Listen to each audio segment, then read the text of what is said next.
Hey everyone, I'm Steph, And I'm Megan. and welcome to another episode of Late Night Reads. This week we are diving into the magical world of romantasy and covering A Light in the Flame by Jennifer Armentrout. Let's start with why we selected to cover A Light in the Flame.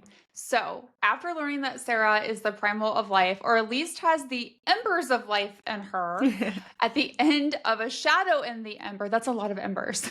It's a lot of embers. It's a lot of embers. We had to know more. Plus, we see Sera come to Poppy's aid at the end of the War of Two Queens, with Poppy becoming the primal of life and death. So we have, as always, a lot more questions about like what the hell does this mean for Sera, Poppy, Nyktos, and basically like everyone else in both of these worlds. Also, while we hate Colas strongly, probably more so than we hated Alastir, we get to learn a lot more about him in this book, and we know that's going to be important in the Blood and Ash series since Poppy was told, like, hey girl, why don't you just go kill Colas? It'll be fine. No one No knows how big to do deal. it. It's No easy. big deal. It's fine. Yeah. So, after reading this book, I have some serious reservations about, like, if that's even possible, or if we've given, a young girl another impossible task to figure out. Why not? Why Why not? not? It'll be It's fine. easy. Yeah. And then there are countless similarities, and they keep growing between Nyktos and Sera and Casteel and Poppy. And we have had this ongoing theory that Casteel is potentially like a god or a descendant of a god. Like there's something more to him. And this book, I think, strengthens that theory even more or makes us further on the crazy train. Yeah. One of the two. Yeah. Plus, we got baby dragons. Like, do we need to say more? Baby dragons. So cute. We get more time with Jadis and Reaver, and we're loving every single minute of it. It is really fun to see Reaver as a baby Draken while also knowing like how he behaves as an older Draken in the War of Two Queens. And then lastly, there is not enough people talking about this. Nyktos is incredible. Like he is the greenest of green flags. Now, we'll admit his behavior at some points was frustrating when he doesn't share like the entire truth with Sera, but like every single thing this man has done in both books in this series has been to protect her for far longer than I think any of us could have imagined. Greenest of green flags. Yes. And he does come clean about that. He's like, you know Yes. what? I should have told you the truth sooner. Like I should have trusted you with this. And you're like, okay, I guess I can't really be mad at you anymore. But I'm still a little bit mad, but still green. But also, Still very much yeah. in the green. And now here are a few things that you should know about the author, Jennifer Armentrout. First, she is a New York Times best-selling author and writes young adult paranormal, science fiction, fantasy, and contemporary romance. We definitely consider the Flesh and Fire, Blood and Ash series to be an adult romantasy based on its content. You know our spicy peppers, we love those. Next, she has a full house. She's got a husband, a dog, lots of alpacas, goats, sheep. We want to go hang out with her and all those animals someday. She was also diagnosed with retinitis pigmentosa, which is a group of rare genetic disorders that involve a breakdown of and death of cells in the retina, and they eventually result in a loss of vision. So she's really passionate about educating people on the varying degrees of blindness, and she's doing a really good job having that in her alcove of things that she's empowered to do. And she is officially opening the Miss Wallace bookstore in West Virginia this weekend. Oh my So by the gosh, time this episode comes out, it'll be live. Oh, I wish we could just hop on a plane and go there. Maybe we will. Right? You never know. Never know. All right, before discussing this book, a couple of key reminders. This episode will contain spoilers. We assume if you're listening, you have read this book. We are also assuming that you have read A Shadow in the Ember, From Blood and Ash, A Kingdom of Flesh and Fire, The Crown of Gilded Bones, and The War of Two Queens, because we are talking about things that happen in all of them. You have been warned. It's all This coming book, together. it's all coming together. The crazy theory map is getting very out of control. Yeah, it is. And this book contains a lot of topics that may be sensitive for some readers. Animal abuse or death. That's what I felt like a baby Draken felt into. Yeah. Anxiety, assault, blood, bullying, child death, regular death, depression, emotional abuse, kidnapping, murder, physical abuse, PTSD, sexual assault, sexual harassment, suicide, torture, violence, war. Anything you could think of, it's going to be on there, pretty much. Yeah. But now let's talk tropes. So, first up, we have forced proximity. Ever since Sera killed Tavius and was taken to the Shadowlands by Nyktos, she has been limited on where she can go. Thus, the very big intensity when she tries to escape to go to Dalos to kill Colas, and Nyktos insists that she can only be an arm's length away from him. And you're like, oh darn, I have to be so close to this hot, sexy guy. Who wants to hold me while I sleep? Rats. Yeah, darn it. So do not hate that forced proximity. Pretty nice. Next, you have a fake relationship. So while the attraction between Sera and Nyktos is undeniable, it's been made very clear that Sera will be a consort in title only to Nyktos, and they have to kind of play this part in front of the other primals. However, this fake relationship definitely turns into something much more in the book for both of them. Always going to go well. Then we have Touch Her and Die. Wah. Nyktos has been protecting Sera for far longer than anyone realized, and he has absolutely no problem destroying anyone that harms her or even speaks negatively about her. Like, literally, somebody disrespects her and he's gonna, like, rip their heart out. Which is kind of hot. Need to say more. Which is so fucking hot. Yeah, and you're like, okay, thank you. Thank you. Next, we have Chosen One. So from the very beginning of the series, Sera was chosen to become the consort based on a deal made between Ethos and her father. This is further intensified by the fact that she carries the embers of life in her from both Ethos and Nyktos. So additionally, there are just numerous hints throughout this book that she may be more than just the vessel for those embers of life. Next, we have age gap. Obviously, Nyktos and Sera are like the definition of an age gap, considering he's like hundreds of years old and she's in her early 20s. But you know what? He doesn't look that way. So, I mean, we can kind of let that go. Like, he still looks like he's in his 30s. He's in his 20s. Yeah, 20s, 30s, I think. Yeah, he's good. So it's like, okay, I can get by the fact that you're hundreds of years old. And you would think that just means he has, you know, practice, but not so much. Then we have finally fated mates. We're pretty confident that they're heart mates. There are countless signs that point to them being fated mates throughout this entire book, and we'll talk about more of that in our theories. Yay! Yay! So in terms of every magical twist, there's a lot that happens. Similar to the Blood and Ash series, this book is going to pick up immediately after the end of A Shadow in the Ember, where Sera learns that she's the primal of life. And Nyktos bows to her. Excuse me, I was like, what? What? Pardon moi? Huh? What? Excuse me? You're crazy. Turns out the primal of life is the most powerful being in all the realms, so according to Sir Holland. And while Sera's not technically the primal of life, she carries the embers of life, according to Nyktos, which makes her the primal of life. So crazy. Okay. Like... This poor girl, like, no one wanted her at home. She was going to be, like, the consort to the primal of death. She was raised to kill him. He doesn't want her. And then finally, when she goes to the Shadowlands, they're like, oh, by the way, you carry, like, life inside you. Yeah. And you're like, what? She's like, but will it stop the rot? And you're like, no. So she's like, damn it. It's like a lot for her to process, especially because now she's also learned at the end of the last book that she won't survive the ascension unless she receives the blood of the primal who the embers belong to, who also happens to love her, meaning like Nyktos, who has sworn like up and down to like from the last book, and at this point in the book he can't love her, and we learned like the real reason for it later. But it's just like, oh, not only do you have like the embers in you, but you also are going to die. Yes. And here's this impossible task to overcome. Correct. And this man will never love you. Great. Yeah. Yeah. And then bottoms up. There should be more wine drinking in this book for her than there really is, because that girl's got a lot going on. Yeah. And then we also learned that besides Ethos, Empress, which is another primal, and Colas also know this prophecy, but they don't know what Sera is or what we're led to believe like she is throughout this entire book until the very end. So like Sarah's like, okay, let me get this straight. I have all these prophecies that are kind of related to me. I hate prophecies. This sucks. And then Penelope is like, well, prophecies can be confusing to everyone, including the person who receives them. And I'm like, great. Thanks, Karen. Like, this Yeah. is all every time someone is super, like, cryptic, I'm like, "Thank you, Kieran." Like, so helpful. And I'm like, that's how I feel about every single prophecy I've read in the 2 series so far. Like, they're confusing. I don't know all of the parts of them. You don't tell me all the information. And then they always sound horrible.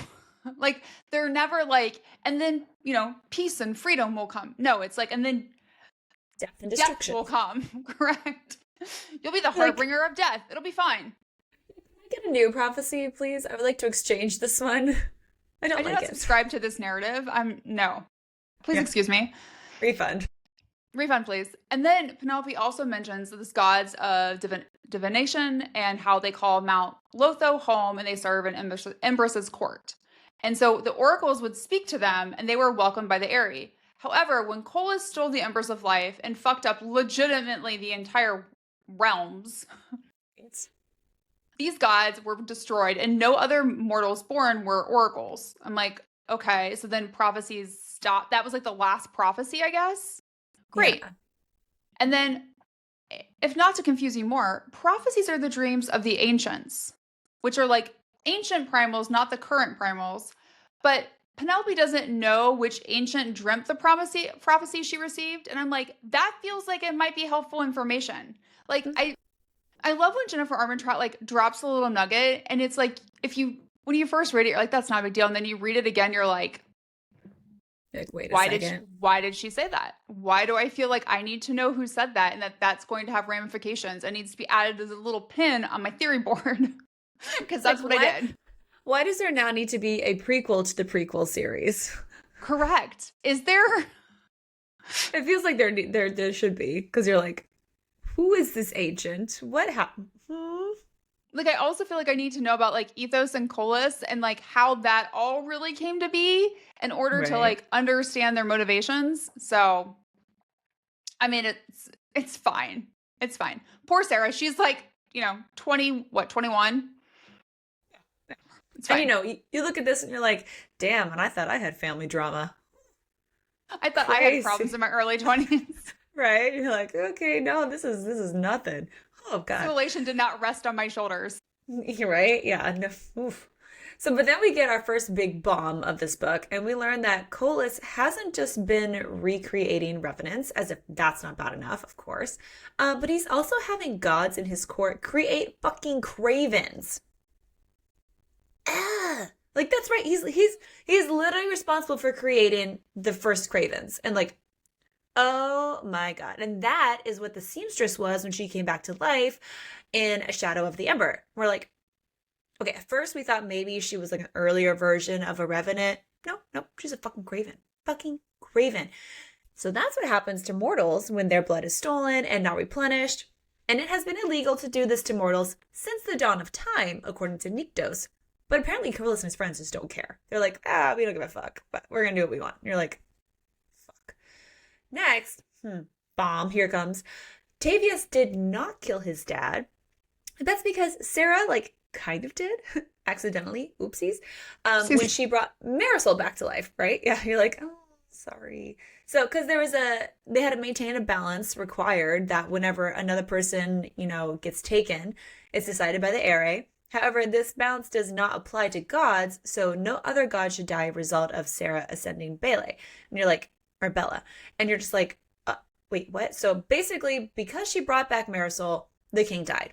Like, there must be balance in the universe. And you're like, see. Could you have chosen someone else? Like, not Sera's stepdad? Like, and then why do we feel the need to tell her? Yeah, like, that's just kind of like, let me pour a little bit of salt on this wound for you. It's like, ooh, yikes. And then, let's just let the bombs keep coming, right? So according to Holland, life cannot exist without death. Sure, okay. But they should not be one and the same, meaning there should not be a primal of life and death. Houston, we got a problem here. Because we literally just learned that Poppy is the primal of life and death, like now. Like, in our present future. So we're like, what do you mean that shouldn't happen? Not that it couldn't happen, but like it should not happen. And it's like, okay, those are two quotes that we are going to talk about later, and it's like that's very important for both Sera and Poppy down the road. So, Nyktos then says, what he means to say is that such a thing, a primal of both life and death, is not meant to exist. It would be unthinkable for the embers of both to thrive in one being. But if they could, that kind of power they'd wield, it would be truly absolute. They could unravel realms in the same breath they created new ones. Holy shit, Poppy's so powerful. Right? So let me get this straight. Poppy's not just bonded to the Wolven and the Draken who can, like, I don't know, answer her will without her saying anything to them. But now she can unravel all of the realms? How many realms are there?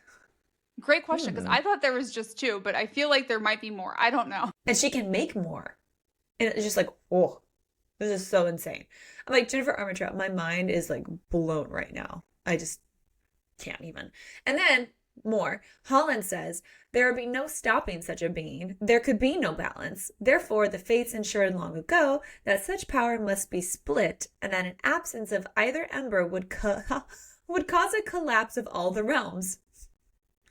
Oh, God. Right. And it wouldn't be like the rot, which is a slow death. It would be sudden and absolute for all. And Kolis cannot ascend another primal to take the place of a fallen. So by killing Nyktos, he'd doom himself, and he understands that much at least. And you're like, hold the phone. So let me get this straight.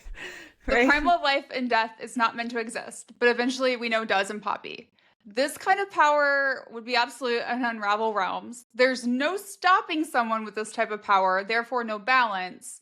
If either Ember dies, all the realms collapse. This does not bode well for Poppy. No. And I think of collapse isn't like, is it like a black hole? Like everything just like gets sucked into itself and just is like, well, civilization is fucked. Bye-bye. That's how I took it. Like the world ends. Yeah, pretty much. Like it's Armageddon. Like it's just like, bye. Bye. And I'm like, so all I thought when I read that was, fuck, Kieran is going to have to entomb her at some point. Like this. Right? Like he's going to have to. Like she's going to be so powerful and like. And also, I had the question then of just like, wait, when Poppy goes and sees Nyktos, like, he's still alive. How does she have these, like, it's like the embers can be split? Because I'm like, he's not dead. So it's just like, you know unless they, see, we still don't know why they went to sleep. Like, what, right? Like, what if they did something similar and put their embers into a mortal, removed their embers, or removed them, like, or right, like did something. And we also know that Poppy is like, she wasn't supposed to be born. Yes. Why are we doing this to these poor girls? Right? These girls are like, I just want to turn 21 and go to Vegas and have a good time. And you're just like making the whole world rest on my shoulders. Not okay. I mean, they do get some great sex. So I mean, there is that benefit. Yes, thank you very much. But like the rest of it kind of sucks for them. Okay. They didn't read the fine print. No, they were like signing their name and like the Little Mermaid, and they did not read the fine print whatsoever. No, it's bad. It's bad. She also had red hair. Right? Basically, if you have red hair, like you're gonna be the prophecy holder, and oof. You should not read anything. You should read everything before you sign it. Yes. And be suspicious of legitimately everyone. With a magnifying glass. Be like, okay, so the end of the world is on my shoulders. No, thank you. Next. Thank you, next. Yeah. Oh, God.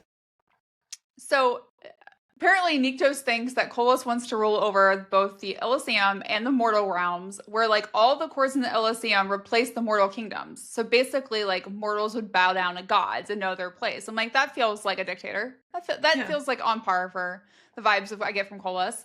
And then there's this comment about how if that happened, Kolis would be left to rule over a kingdom of bones. And all I thought of was the Dead Bones clan and the marks that Poppy saw in the War of Two Queens in the tunnels, which we know were borrowed magic to keep things in or out. So like all I'm thinking is, damn it, the Dead Bones clan cannot be coming back to play a bigger role. They were creepy. I could only handle the one chapter of them. Please do not let them come back in either series. No, thank you. Like, I don't need a lot of trigger warnings, but I think I need a trigger warning for the Dead Bones clan. It's the only one that I'm just like, oh, gross. That and snakes. The Ugh. snakes coming out of the eyeballs. Ugh. Nothing else bothers me besides apparently the Dead Bones clan and snakes. Yeah, we're good. No, oh. No, Okay. thank you. Then if we have not dropped enough bombs on this poor woman, we get the biggest one. Nyktos will never be able to love Sera because he had the piece of his soul that allows people to love, removed by the primal Maya of love, beauty, and fertility, to ensure he never had a weakness that anyone could exploit. I did not see that coming. I thought he was just like, my soul is black. I cannot love anyone. I'm like, yeah, I thought he was just being a dick. Correct. Yes. Or like difficult, or, like the typical like man who's like, I will never love anyone. I'm like, yeah, you're going to be like the biggest softie in like 4 chapters. No, he literally has his cardia, which is his heart, removed. Like, he's literally like, oh, I will never love.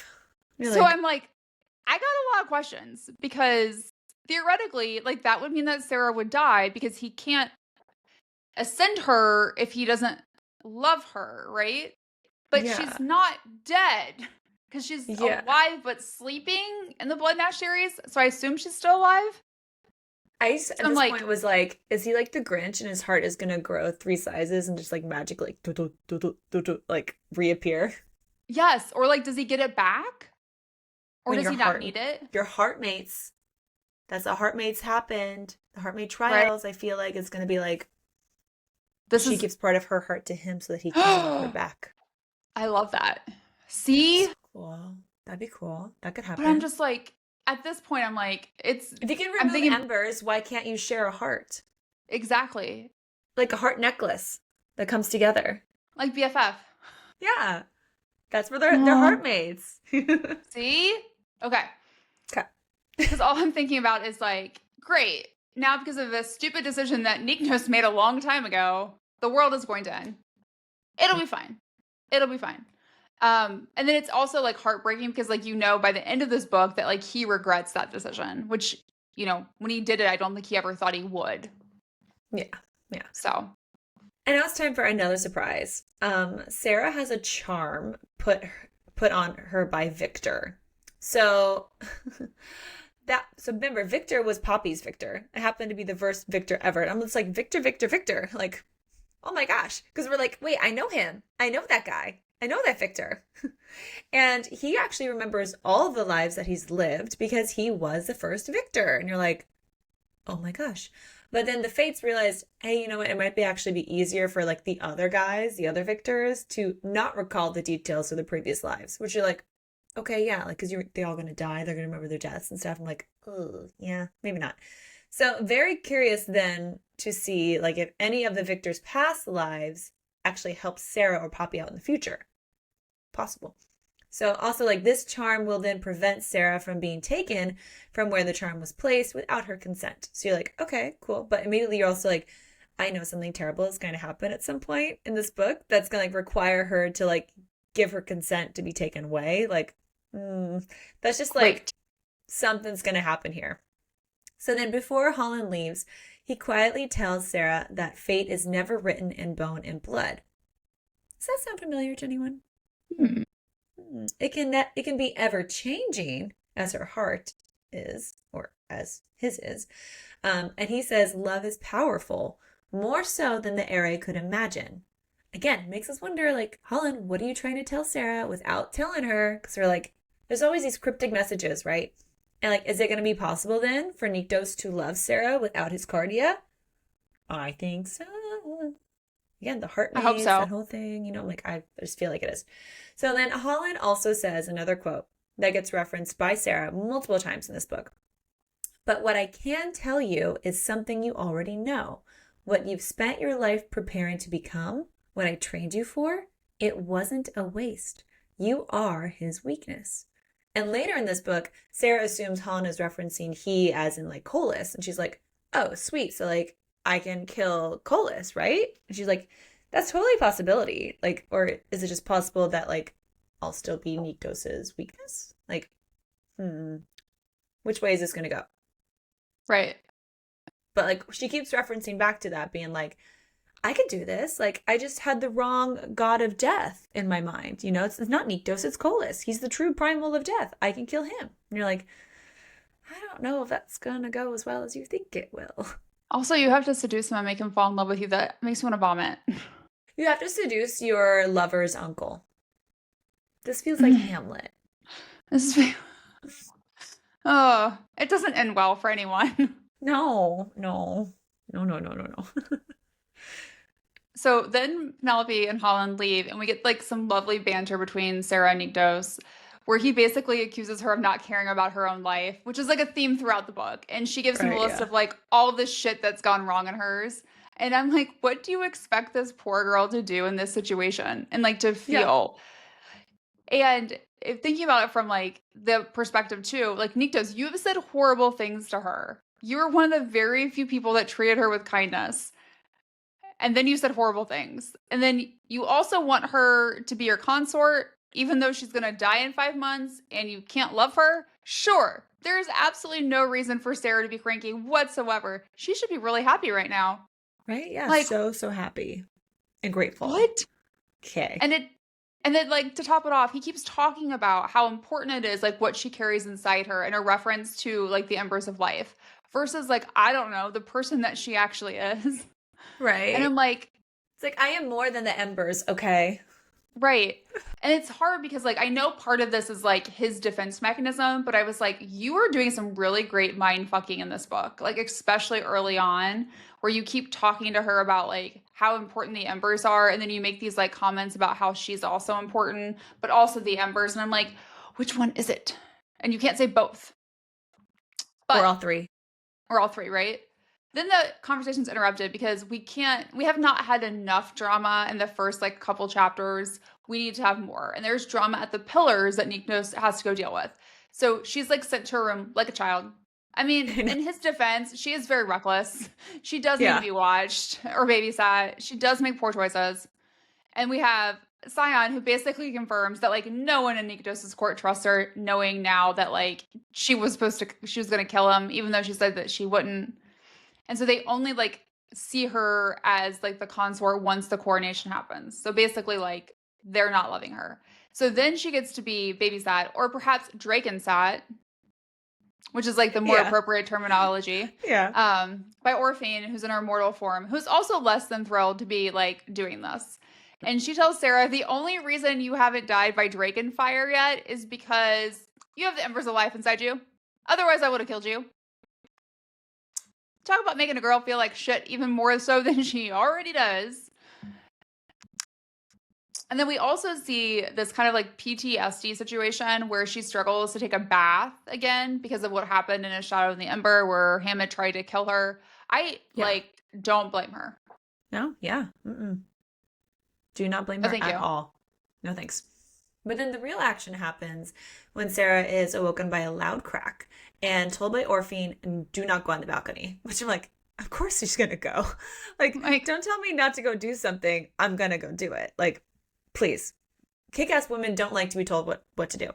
So let's just say it is utter fucking chaos outside. There's Drakens fighting other Drakens. Like, there's fire and smoke. There's fiery ether. Like, the ground is erupting, like, letting loose these entombed gods. And you're just like, oh no, this is not going to be a good time whatsoever. But, Sarah, being the badass she is, feels compelled to help because she's the reason why this is still happening.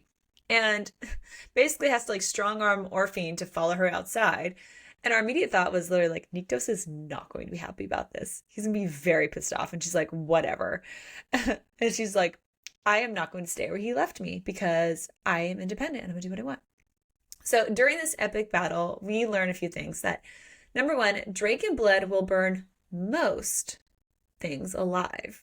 And you're just like, okay, we were previously told this in the War of Two Queens, but we're like, okay. But Drake and blood will burn primals, but not kill them. And like, okay, maybe we can't have Poppy kill Colas because you're like, Drake and blood, woo, it'll do everything. No, you can hurt him, burn him, can't kill him. And then during this war, also like hundreds of entombed gods have been unleashed, like literally popping out of the ground, just like crazy. And Orphine prevents Sarah from bringing back a god who has been killed by the entombed gods because she like accidentally is just like, reaching out with her ether. She's like, oh my God, no, don't do that. Stop it. She's like, whoops, my bad. And Ector also prevents Sera from bringing back a Draken who has been killed by them. And he also says something very suspicious. And we're still kind of assuming, like, Ector maybe not be able to be trusted. He says, it will only make things worse down the road when Sera wants to bring back the Draken Divina. And so obviously, like, there's repercussions anytime Sera brings someone back from the dead. We know, like, okay, like, there's balance and things have to happen. But this power that she uses to bring people back is felt, like, everywhere. And it seems ominous because we learn later in the book that Kolis was waiting for Sera to bring back a mortal god and Draken. So what do you know, Ector? What do you know about? What are you not telling us? You're so cryptic. Make things worse down the road? What's down the road? Tell me. Yeah. What's going to happen? So then Sera turns into the epic killing machine that she was made to be, thanks to her mother. And it allows her to, like, literally shut down her worry about Nyktos and everyone else. She just goes into, like, killing mode. Just, like, left and right. Just like, hiya, hiya, hiya. You know, killing everyone. And Orphine is hit by ether and her wing hits Sera. But thanks to a god who was clearly there, like, looking out for her and, like, realizes that she's charmed, like, she's fine. A god does bite her and realizes that her blood smells like fire and says, blood ash. You're like, blood ash? I know that. I know those two words. What does it mean? What does it mean? And then Nyktos shows up in his primal form. And you're like, oh shit, daddy's home.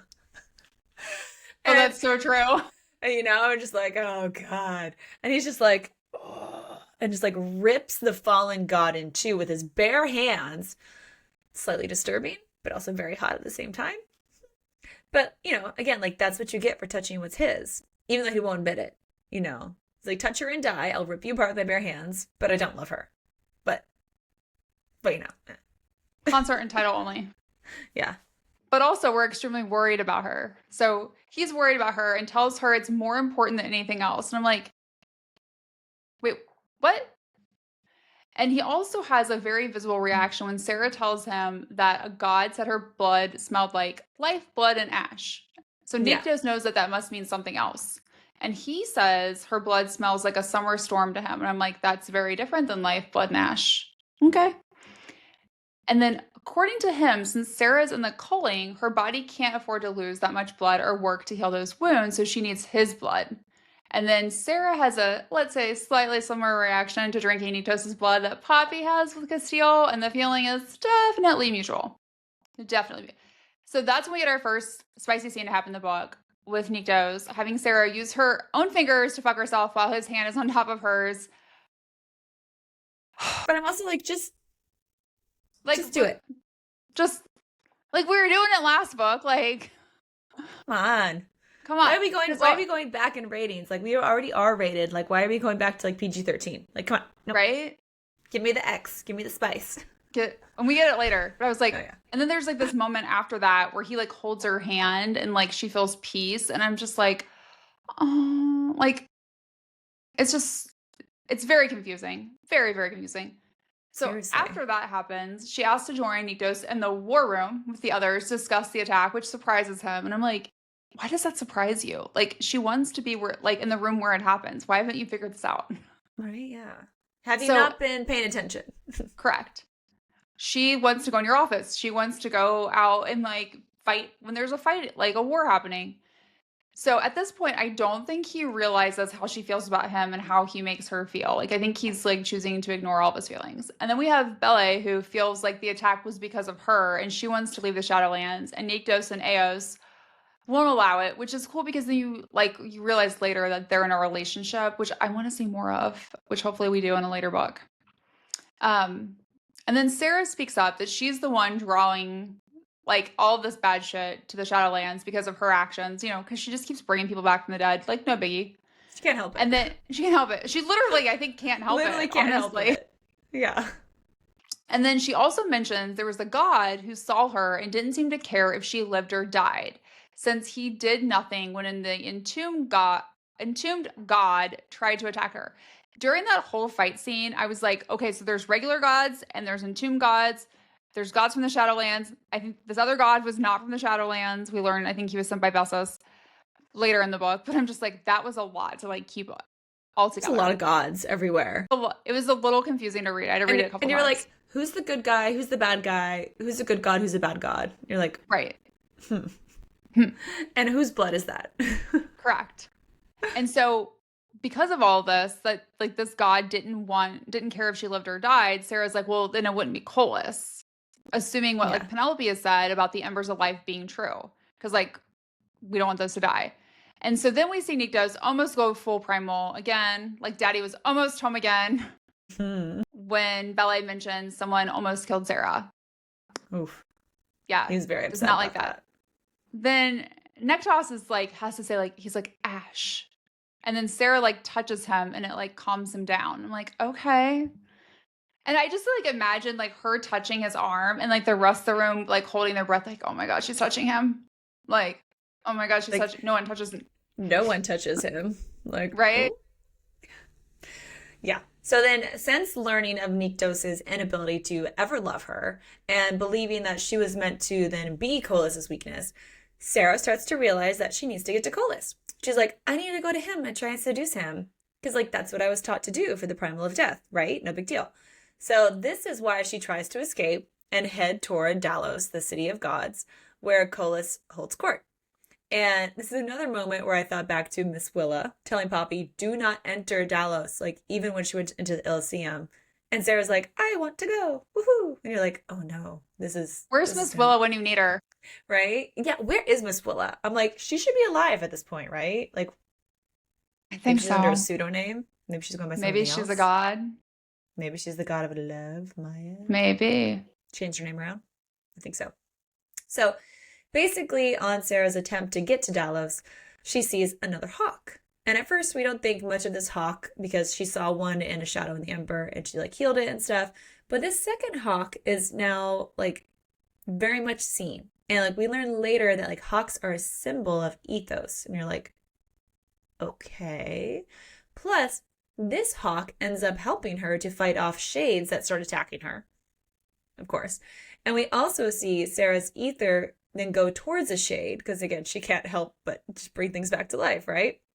And it starts literally building its body back in like a weird way. And we're like, you think of the mummy, you know, and like you just can't unsee it. Like it just starts just like the tendons and the bones and like the face and the and we're like, oh no. Oh no. This is not good. Needless to say, then Nyktos shows up in primal form. Daddy's home. Daddy's home, but he's really mad. He's like mad. And Sera tries to run away from him, but sweet precious child, that's not going to work. You can't run away from him. Like, come on. And he's like even more agitated when she admits that like she was leaving to try and save him. And then he realizes what she was going to do. Like, oh my God, did you really think you were going to go after Colas? Like, girl. And then there's a little bit of rolling around. And that just happens, you know, between the two of them. And Nyktos says, like, you can't do this. And Sarah's like, this is my true destiny, like, clearly. And, like, this is also when Nyktos starts to make comments about the Embers of Life and Sera, but trails off a little bit before finishing them, which always causes Sera to believe he only cares about the Embers of Life, which, like, yes, he does. But the reality is he cares about her, but he won't tell her. You're like, dude, come on. And then Sera gets pissed. And the primal ether comes out of her and goes into Nyktos. You're like, oh shit, that's weird. He's like, I've never experienced this. Nyktos then shows up since Sera attacked his primal, because, you know, they're bonded. But it turns out Nyktos isn't going to hurt Sera. He's protecting her from Nyktos, because he's worried that Nyktos will then retaliate, like, out of a reflex, you know? And additionally, Nyktos shares that ethos could raise the bones of the dead, which is what was likely happening between Sera and like that shade, meaning that these embers are seriously super strong inside of her. We're like, oh boy. Oh boy. It also made me think of in the Crown of Gilded Bones, that opening scene where like all the bonds have broken and now the Wolven are all bonded to Poppy. Like I was like, shit, is Sera bonded to the Draken? Yeah. Like, is that what this was happening and that we didn't realize? Or is that like starting to happen? Maybe, yeah. Mm-hmm. So then because they do suddenly become super like protective of her. They do. And like Reaver.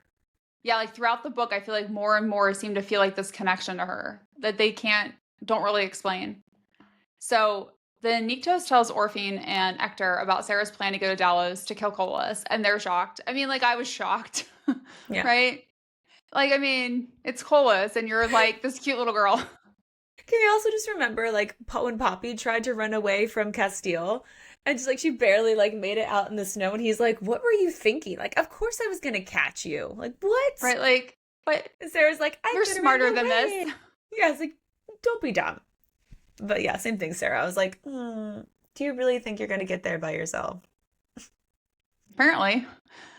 So Nyktos prevents her from telling the rest of the group why she wanted to go there because he doesn't want them to know the full truth about what's inside her. Like they know that she has the embers of life, but he doesn't want them to like know about like, FYI, she also has the Torio's soul in her. No biggie. No biggie. The woman that you are obsessively like stalking and trying to find her soul and are in love with for no reason. We're just gonna keep that as a tiny little secret. And then he also doesn't think that his, kind of like group would help her attempt to get to Colas. And Sarah's like, they pretty much hate me. Everyone's loyal to you. They don't want me there. And he's like, who said what to you? And I'm like, oh, look at you being like all cute and like productive. And she's like, I'm not going to tell you any names. Like, I just know that. And I'm like, Nyktos, can you not read the room? They all give her dagger eyes. Yeah. No one wants to be around her right now. Yeah. They thought she was going to kill you, so they want to kill her. Correct. And like the only reason they haven't is because she has the embers of life that you keep mentioning like every 2 seconds. How important they are. And then we have like this another heartbreaking situation for Sera. I felt so bad for her in the beginning of this book because now she has like no one in her life who wants to be there. And like she experienced that in Lasagna, and now she's like experiencing it too in the Shadowlands, where as I think when she first got to the Shadowlands, she was like, maybe this could be a new start. And now it's like same old shit. Okay, then he lays down my favorite rule of the book, which is he has to sleep within an arm's length of Sera to prevent her from doing something reckless. And I'm like, you are not wrong. I mean, oops. Like going after Colas was like the definition of reckless. Yeah, very not well thought out. Talked about like what Poppy did in A Kingdom of Flesh and Fire, like so stupid. Yeah. But I'm like, is sleeping next to her like only for her safety? There's like no other like benefit you would get from that, Nyktos? None at all? None? Okay. And I'm it's like, not mutually beneficial at all. No. He hates it. It's like a chore. Yeah. Oops, I gotta sleep next to this girl I really like. And wrap my arms around her and hold her really tight. I'm like, ugh. Yeah. And then I'm like, go ahead and keep telling yourself that as you take her clothes off because they're too dirty for his bed. And I'm like, why are we mind fucking Sera so bad? Like, why? Because, and at this point, I'm like, yes, we're gonna get another spicy scene, and then we get like cuddle action, which is also sweet.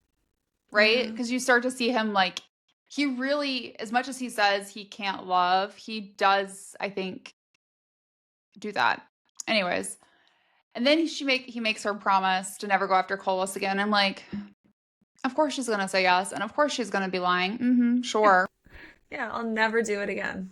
Never, ever.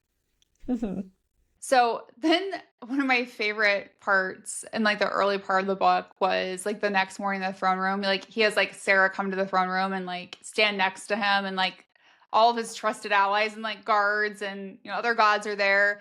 And he basically like talks her up. Like Sera was willing to turn herself over to Colas, and she believed like she was the cause of the most recent attacks.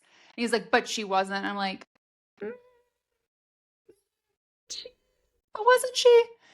And like her bravery is unmatched, like including that of everyone present, and she'll be his consort. So like everyone in the room is shocked because probably they're like, she's gonna go after Colas. She's stupid, but like that's also super brave. Like that girl, cray cray. But also like props to you. Okay. Thanks for trying to take one for the team. Yeah. And then Sarah's like overwhelmed because like in her life, everyone has basically talked shit about her and told her how she was worthless. And even like prior to this point with Nyktos, he's always like, you always risk your life. You don't care about your life. He's not been the most uplifting person. when Yeah. he's talked about her. And so she's like overwhelmed because it's like she's being talked in a positive way. It's in a very public setting.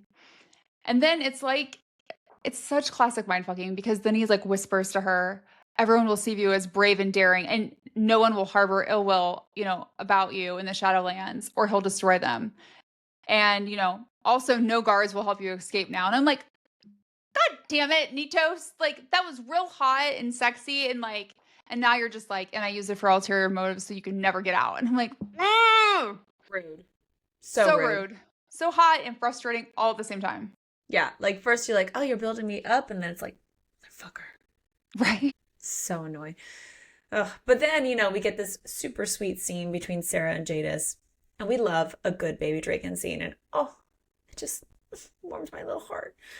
We learn that Nyktos thinks that Sera might remind Jadis of her mother.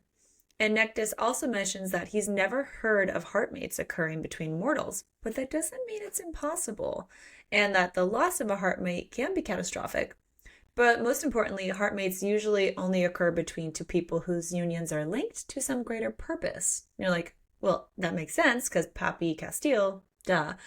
But that raises some questions about Malik and Millie, as well as Isbeth and Malik. We're like, but I guess the great purpose doesn't have to be a good thing. It could be a great purpose for evil. Like, well, then Isbeth and Malik fit that bill. Yeah, exactly, right? And additionally, we learned that Nyktos' obsession with Sera's food intake is actually related to the choline, because if she's weak, then she can fall into stasis, which happens later in the book, we know. And it also makes us question if something like this could happen to Poppy after the ending of the War of Two Queens and seeing how much power she had used. We're like, okay, speculation, guys. So Nyktos then drops another bomb. He believes Sera's life could be saved if they remove the Embers of Life from her, similar to kind of what Colas did to his father. We're like, okay, well, theoretically, if you remove the Embers, then she could be like any other godling and the Nyktos and the choline. And you're like, okay. Like, and the Nyktos' blood, could ensure that she survives the ascension.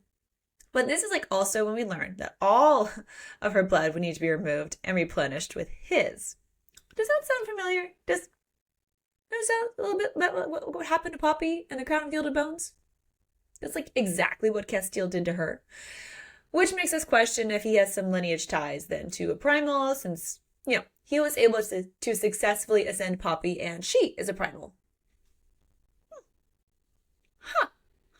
Interesting. So Nyktos' plan is to have Nyktos and Sera go to the pools of Divinash. Divinash? Good enough. Divinash. We'll call it Divinash. Divinash. To then find the location of Delphi, who is a very old and powerful god of divination. However, Nyktos claims that she can't go until after the coronation because, it's not safe for her until she's the consort. And he also believes that he would ascend again into the primal of life once the embers are removed from Sera. So, the rot should go away, hypothetically, but also Colas won't die. And you're like, he's like, right. Actually, you know what? This whole thing we're trying to do, it might actually just be impossible to kill him. It's like, maybe if we're lucky, we can entomb him and weaken him. And we're just like, but does that mean also Poppy's never going to be able to do this? Was all this honestly for naught in terms of right? Colas came back out of the tomb, as we know. It's like, okay, so now we have to try and get him back in.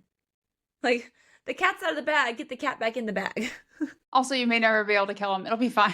It'll be fine. You're It'll be fine. Oh, God. Oh, God. And it also turns out that in addition to Nyktos being super old, Nyktos is super old because he was the first dragon given mortal form. And his fire, he gave his fire to the flesh ethos lent to create the first mortal. And only Sera, right? And you're like, okay. Yeah. And only Sera, Nyktos, and Nyktos know about Sartorius' soul being in Sera. At least at this point in the book. We learn later she lets the cat out of the bag. Time for another problem, because, we've not had enough to deal with. Let's add more. Add more. Let's add more. Yay. The Summoren are at the gate, and they're lesser gods that happen to be from Hannon? I think Hannon. Hannon. Yeah. Hannon's court. And they're pissy because Bele was ascended. Yeah, I they're didn't like, how'd like this it. happen? We did not approve of this. We're We do mad. not like this. We're gonna bang And on the door. it's only like 100 or so of them. And they, if you use ether around them, it like feeds their ability and makes them stronger. Great. It's not like they just like fought off a bunch of like entombed gods. Like, No, it's not like that no. just happened. Okay. Oh, also they can summon shrouds of night to blind their opponents. I'm like, great. Sounds like another fun time to be had by all. But this is not like a sexy shadow daddy thing. No. That's like a naughty, like, dirty tools. Yeah. And not good Yes. dirty tools. Like evil tools. Like evil, like, oh no. That's bad. So, like, of course, Sarah's like, I would like to help fight them. And Nyktos is like, you need to behave and stay inside. And he makes Scion watch her. And I'm like, what? Learned Like, nothing. He has learned nothing. And I'm like, she is going to sit quietly for a handful of minutes until she decides that she gives zero fucks and does whatever she wants, which is to push the boundaries that Nyktos sets and try and help. And I'm like, she's actually helpful. She's good at fighting. She was trained to do this. And she's very talented with the bow and arrow, just like Poppy is, which is like another like little hidden thing. And then she kills like some of the Summoren from the top of the rise until one of him uses his shadow powers to scale the rise in a matter of seconds. And I'm like, what is he? Like he just flies up with his shadow powers and he's like right there. Like he can project himself into a shadow and then like almost like shadow stepping, but like not. I mean, but that is how shadow. Shadow stepping sexy. This was not sexy. It's not sexy. No, it's just shadow creeping. Exactly. Until you trying to kill you, like not okay. Yeah. No. And all I thought about was, is this why Sir Holland would train her to fight with a blindfold and a shadow in the Ember in case she ever needed to fight these Summoren? I'm like, that man sure did like a lot of like walking this really fine line in terms of meddling. You're like, well, I didn't tell you that you might have to fight in the dark because of the Summoren, but I also trained you in case you ever like happen to be, needing this power. Prepare you for all possibilities just in case. Yeah, wink, wink, nudge, nudge. Because I remember this part in the first book where she's like, why would I ever need to fight blindfolded? And he was just like, I mean, you never know when it'll be like a situation. I'm like, yeah, no, you did know. You did know. But you know. So she fights off the Summoren and kills him. And then Nyktos appears and like cages her against like the wall of the rise, which like gives her all these like naughty thoughts. And then Nyktos also has naughty thoughts. But then, like, nothing happens because, I mean, also we're on top of the rise and Nyktos has to go kill Dorkin, the head Summoren, because he's seen Sera. And I'm just like, I sort of wanted to keep count, like, of all the times I thought we were going to get a spicy scene only to have, like, cold water poured on me. Right? We're just like, yes, yes, yes. No. No. No. Very much no. But also, fighting and killing people apparently turns them on just like it turns on Poppy and Casteel. Yeah. So interesting. Who thought? Who would have thought?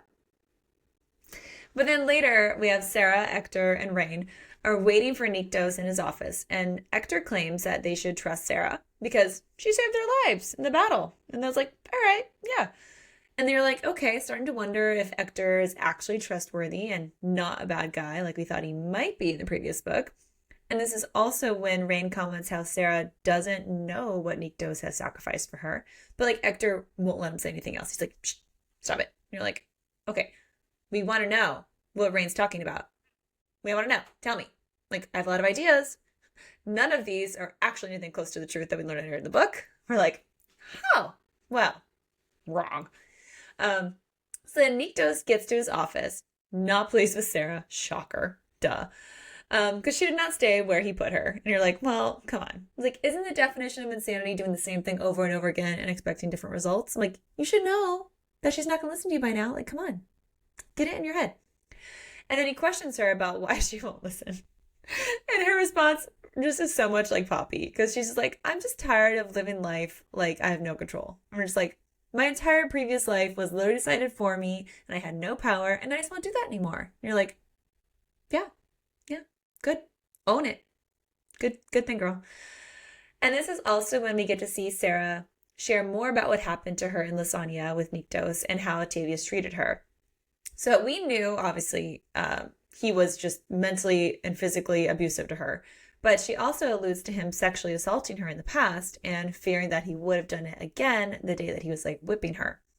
So that's when Nyktos realizes that, like, not taking Sera as his consort, like, didn't really give her the freedom that he thought it did. He's like, oh, it actually made things worse for you. And he apologizes for that. And he's like, okay. He's like, let me offer to kill your mother. Oh, shit. He's like, you know what? This lady set you up. Yeah, it's like, I'm so sorry I did that to you. Let me kill the mother and take her soul into the abyss next to Tavia so that they can, just like be tortured forever. And she's like, no, I don't want that. I don't want that.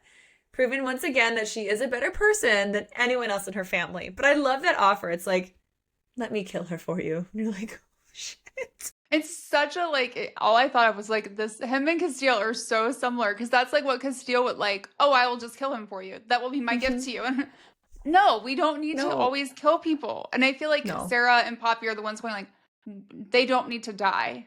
Yeah, it's okay. I get that they wronged me, but it's fine. They can live.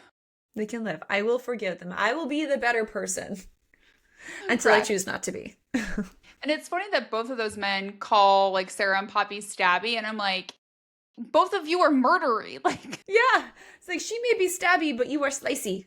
Or or rippy out of hearts, because they've both ripped out hearts. Yeah. Ooh. Yeah. Okay, and then we also learn that Sera was cut by a shadow stone in this kind of fight with the Summorin, which would kill a mortal and a godling. But the Embers of Life must be strong for her because it doesn't really impact her, which makes Nyktos wonder how the primal embers might be protecting her. And I'm like, that feels like a breadcrumb.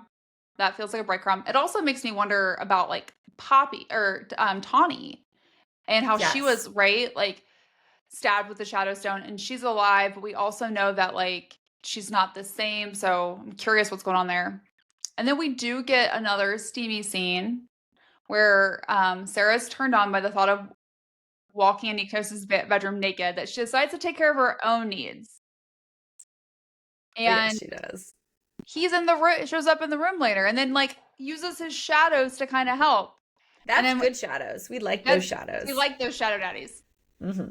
Okay, but then, like, the next day, I feel like he did this. All this reminded me of is, like, you'd make out with a guy in college, and, like, the next morning, he's like, nothing happened. You see him in class, and you're like, hi. He's like, who are you? Who are you? Like, oh my God, you were that drunk? Were you that drunk last night? You don't remember? Oh, no. That's Nyktos. Yeah. He pretends like nothing happened. Doesn't even mention that he was, like, in the same room as her when she questions, like, how'd you sleep last night? And he's like, I slept fine. I'm like, fine. And I felt infuriated for her in that situation because I'm like, it's like, I know that you know that she knows that it happened. I was there. It's real. I was there. And so then she does, which I think is, like, one of my favorite interactions between them in this book. When she starts, like, to push his buttons, I just felt her, like, doop, doop, doop, doop, doop. Mm-hmm, and she tries to make him jealous. She's like, well, I mean, I guess I'll just find someone else to distract me. Oh. And I'm just like, oh, yes, queen. Yes, queen. And it, like, I mean, you're not interested. I'm a distraction to you. I can find someone else. And it works like a charm. And he's like, no one else can have you once you're my consort. And I'm like, but I thought that was in title only. Right? In title only. And she's like, what about my needs? And he's like, well, you can take care of your own needs because anyone else who does it will die by my hand. And I'm like, wait a second. It's not, you don't want me, allegedly, but we're in my room last night helping me take care of things. If I am with anyone else in any intimate way, you will kill them. Okay. So then she's like, okay, well, I know you were in the room last night. And if you want me as your consort in title only, then you don't get a say in what I do or with whom. Unless you choose to satisfy my needs. Pleasure for the sake of pleasure. And I'm like, you can't be fuck buddies. Like, you can't, right? And I'm like, this is not going to work out well. Like, it's going to be more for both of you. Yeah. It never works out. When you say, let's just be fuck buddies. Let's just see what happens and just satisfy each other's needs. It's like, okay, yeah, right. Sure. That's going to go well. Let me know how that goes for you. Mm-hmm. It's like, I'm pretty sure there's a couple of movies about that with, like, Ashton Kutcher and whatever. Anyway. So we also learn that Nyktos has an army, okay, that he's been building to eventually go to war against Kolis. And you're like, cool, how long have you been planning this? A long, long time. and what all he believes it will entail, since like we know there is going to be some type of primal war occurring in a future book based on what we learned in the War of Two Queens. War of Two Kings? Who knows? So Sera and Nyktos' conversation is interrupted when another primal arrives, and Nyktos makes it very clear that they'll need to behave a certain way in front of this primal, which immediately reminds us of how Rhysand and Feyre had to act when they went to the Court of Nightmares for the first time. When you're like, I'll sit on your lap. I'll sit on your lap and wear something sexy and be like, oh, okay.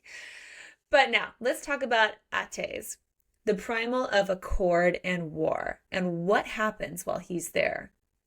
So Nyktos has his hands all over Sera, like all up and down in all the inappropriate places. It's all for an audience, but let's be real. She's liking it, and so are we. Yeah. Ates is clearly attracted to Sera, which causes Nyktos to threaten to cut out his eyes and feed them to Seti. Do you hear us? Seti. The name of the horse. Also, the name of Casteel's horse. I was like, oh. So we've talked about this before. We're even more convinced now that Casteel is somehow a god. This helps to fuel our suspicion. I know it. Same horse. It literally screamed out loud. Yeah, I was like, Seti's here! Seti's here! Ah! But also it was kind of funny because, Ates is like, uh-oh. And Nyktos, he's like, okay, how'd you guys meet? How'd you happen? What's the meet cute? Nyktos is like, I met her in the lake. Partially true.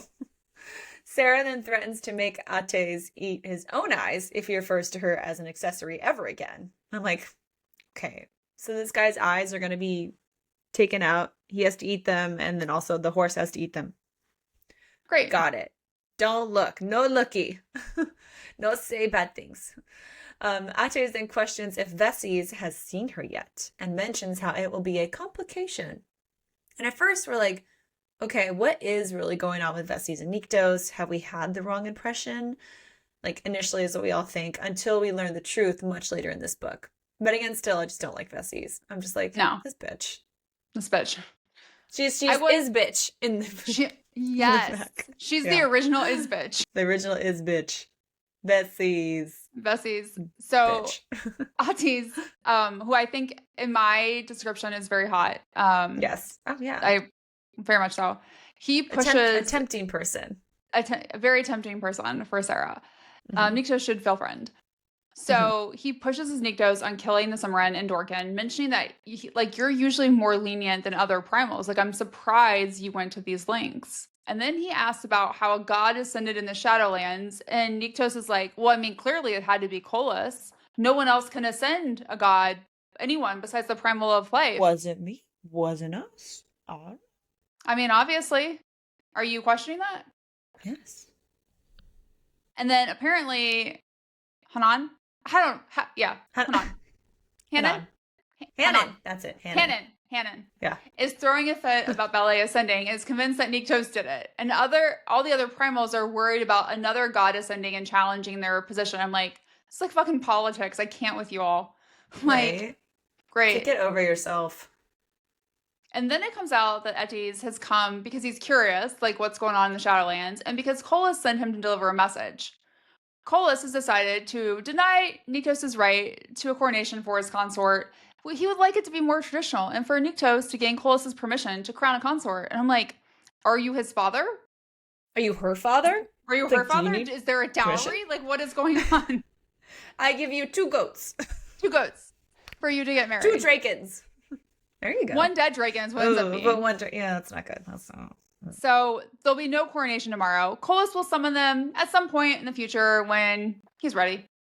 To be determined. Such and then move. Ates mentions that like Nyktos is Kolis' favorite, but doesn't expand on what that really means. I have a lot of questions about that because we don't really see what that means, but we learn a little bit more about Kolis' favorites, which were predominantly women. It's not a good thing. So I don't know if this is the same thing or different. Yeah. So then when Ates leaves, Nyktos is furious, and he's about to become like the primal version of himself. And he asks Sera to distract him so he doesn't go after him. And then she kisses him. And I'm like, That'll work. That'll work. He uses the same trick later. He does. Like, he can use that trick anytime. Anytime. So then Nyktos also suspects that Etis was trying to use his ether to control Sera's emotions, but wasn't able to, which means he must know that she's more than a god or a godling because only primals aren't affected by the powers of other primals. And at this point, I'm going, is she a primal? Like, is she really the primal of, like, do you guys not listen to yourselves? Yeah. It's like when they were like, oh, they use the primal effect or the whatever. And it's primal notum? Yeah, the primal notum, which can only be used by primals. Like, and Reaver was like, are you guys idiots? Yes. And Atchis is like, are you guys idiots? Like, duh. You're like, ooh. Like, so it's just like so funny. So then we see them argue about the summons from Kolos because Nyktos is like, I don't want you to go. And she's like, well, I'm not going to let more people die because apparently when Kolos doesn't get what he wants, he throws a fit and kills people. Big old tantrum. Big tantrum. Basically like a baby toddler dictator. So she storms out and then Nyktos is waiting to speak with her. So a couple of like interesting tidbits about this that remind us a lot of the vague things that our best Draken friend Reaver would say in the War of Two Queens. First, he keeps calling her Mylesa. Wait, damn it. Okay, when we have to say it, I know, but you say it in like the tone that's so perfect. I listened to the audiobook. That's why. Did they say it like that? They did. They goes, Mia Lisa. Okay. That's how he does it. Oh, I love that. So good. And he says that she's the queen since she has the embers of life in her. He also is like, why did you stop calling Nyktos Ash? Because his father used to call him that. So it meant something for him to tell you that was his name. And then we get this very vague comment. He is how you wish him to be, as you are what you wish to be to those of the Shadowlands and beyond. That is up to you, no one else. And I'm like, Nyktos, you are the OG Kieran. Seriously. This is a Kieran comment that has a lot of foreshadowing, is very cryptic, is not helpful. You are the OG. And you're like, basically, you created mortals or helped create mortals. So clearly, you are the OG Kieran. Does this also mean that... Oh, wait a second.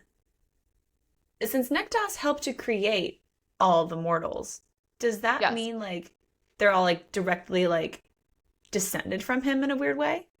I don't know. And Ethos, because Ethos gave his flesh. Yeah. So like, can Poppy turn into a dragon? God, I hope so. She has to be able to shift into something. Right? Because I'm like, if, Poppy is, in direct line to, Sera, as we know, and all this stuff, it's like, and mortals came from Nyktos.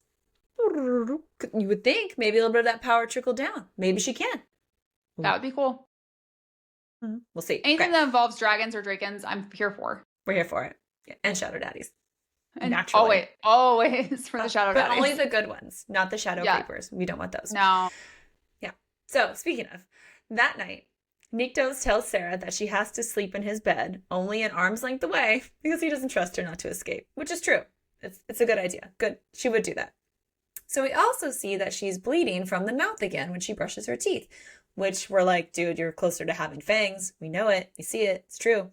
But it's so frustrating to see how much Nyktos clearly cares for Sera. And like, he physically wants her close to him, but like also pushes her away countless times too. And you're like, He likely believes this is somehow protecting her, but it's seriously so hurtful to her and like does not help her self-esteem issues whatsoever. Like, dude, hot and cold, not cool. So the next day, we learn that Sion and Rain used to belong to the court of Phanos, but left after that primal killed an entire kingdom because they just didn't hold games honoring Phanos for 1 year. You're like, okay, so literally they just were like, no, we're not going to do this thing to honor you. Okay, cool, you're all dead. Ugh, not good. So Phanos is not very nice. And so when they left, it was seen as an act of rebellion, which is punishable by death. So they were eventually captured and taken to the court of Dalos for punishment. Nyktos actually went and visited their cells there, and he touched their shoulders, which allowed him to take their souls, which then caused them to belong to him now. So like that's how those guys ended up in the Shadowlands. So at first you're like, okay, is he a good guy? Does he actually care about others now? You're like, like you saved them by taking their souls, which normally you think is a bad thing, but you're like, It's I actually a think he good gave them thing. back to them, but just hasn't told And they gave them anyone, back. right? Like, Exactly. It's like, I think he did. So that's also when Sarah sees the guards training and asks Scion to train with her, which he refuses. And like, you can't blame him because it's likely not something that Daddy Nyktos would want, you know. So anybody touches her or anything, like, they're going to get hurt. So Sarah is like, fine, and heads out to the training area and pushes Nyktos to train with her by like literally holding a sword to his throat. And because she's like, you won't let anyone else train with me, so you better do it. Boom. But he's like, I don't need a sword to trade with you. And he's like, okay. Gets some heated fighting between the two of them. Gives us major Zayden and Violet on the mat vibes. And I'm like, yes, yes, yes, please. But it turns out, like, if Sarah just wanted to train, then all she had to do was ask. And I'm like, okay, sure. Isn't that like kind of what Nyktos vaguely referred to earlier about like she can be whatever she wants to be in the Shadowlands?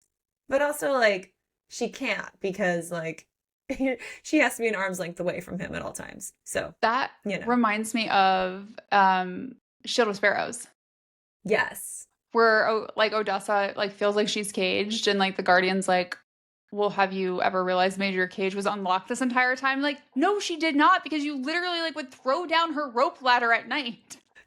It's like, how? What do you mean? I'm free, but I can't go anywhere? I'm free, but I have to stay here and sit here and not go fight all these bad but if people? I Like, ask, I could have it? What? this is so confusing. So not fair. So then, in addition to the training, Sarah says, hey, I want to attend court. I want to be involved in any plans regarding Colas.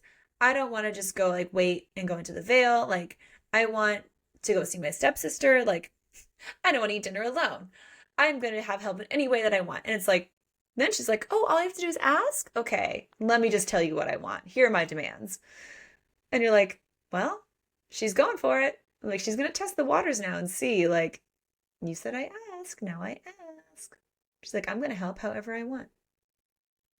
Okay, girl. Okay, girl. So then we have this really sweet moment between Nyktos and Sera after he realizes like she's not taking baths in her chamber anymore because of what happened when Hannah tried to kill her.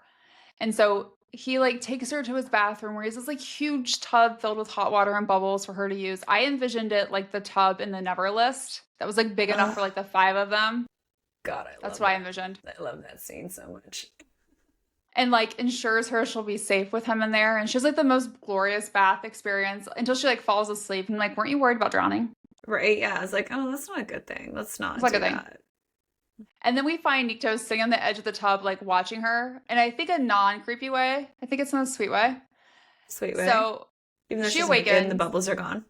Correct, right? He's like,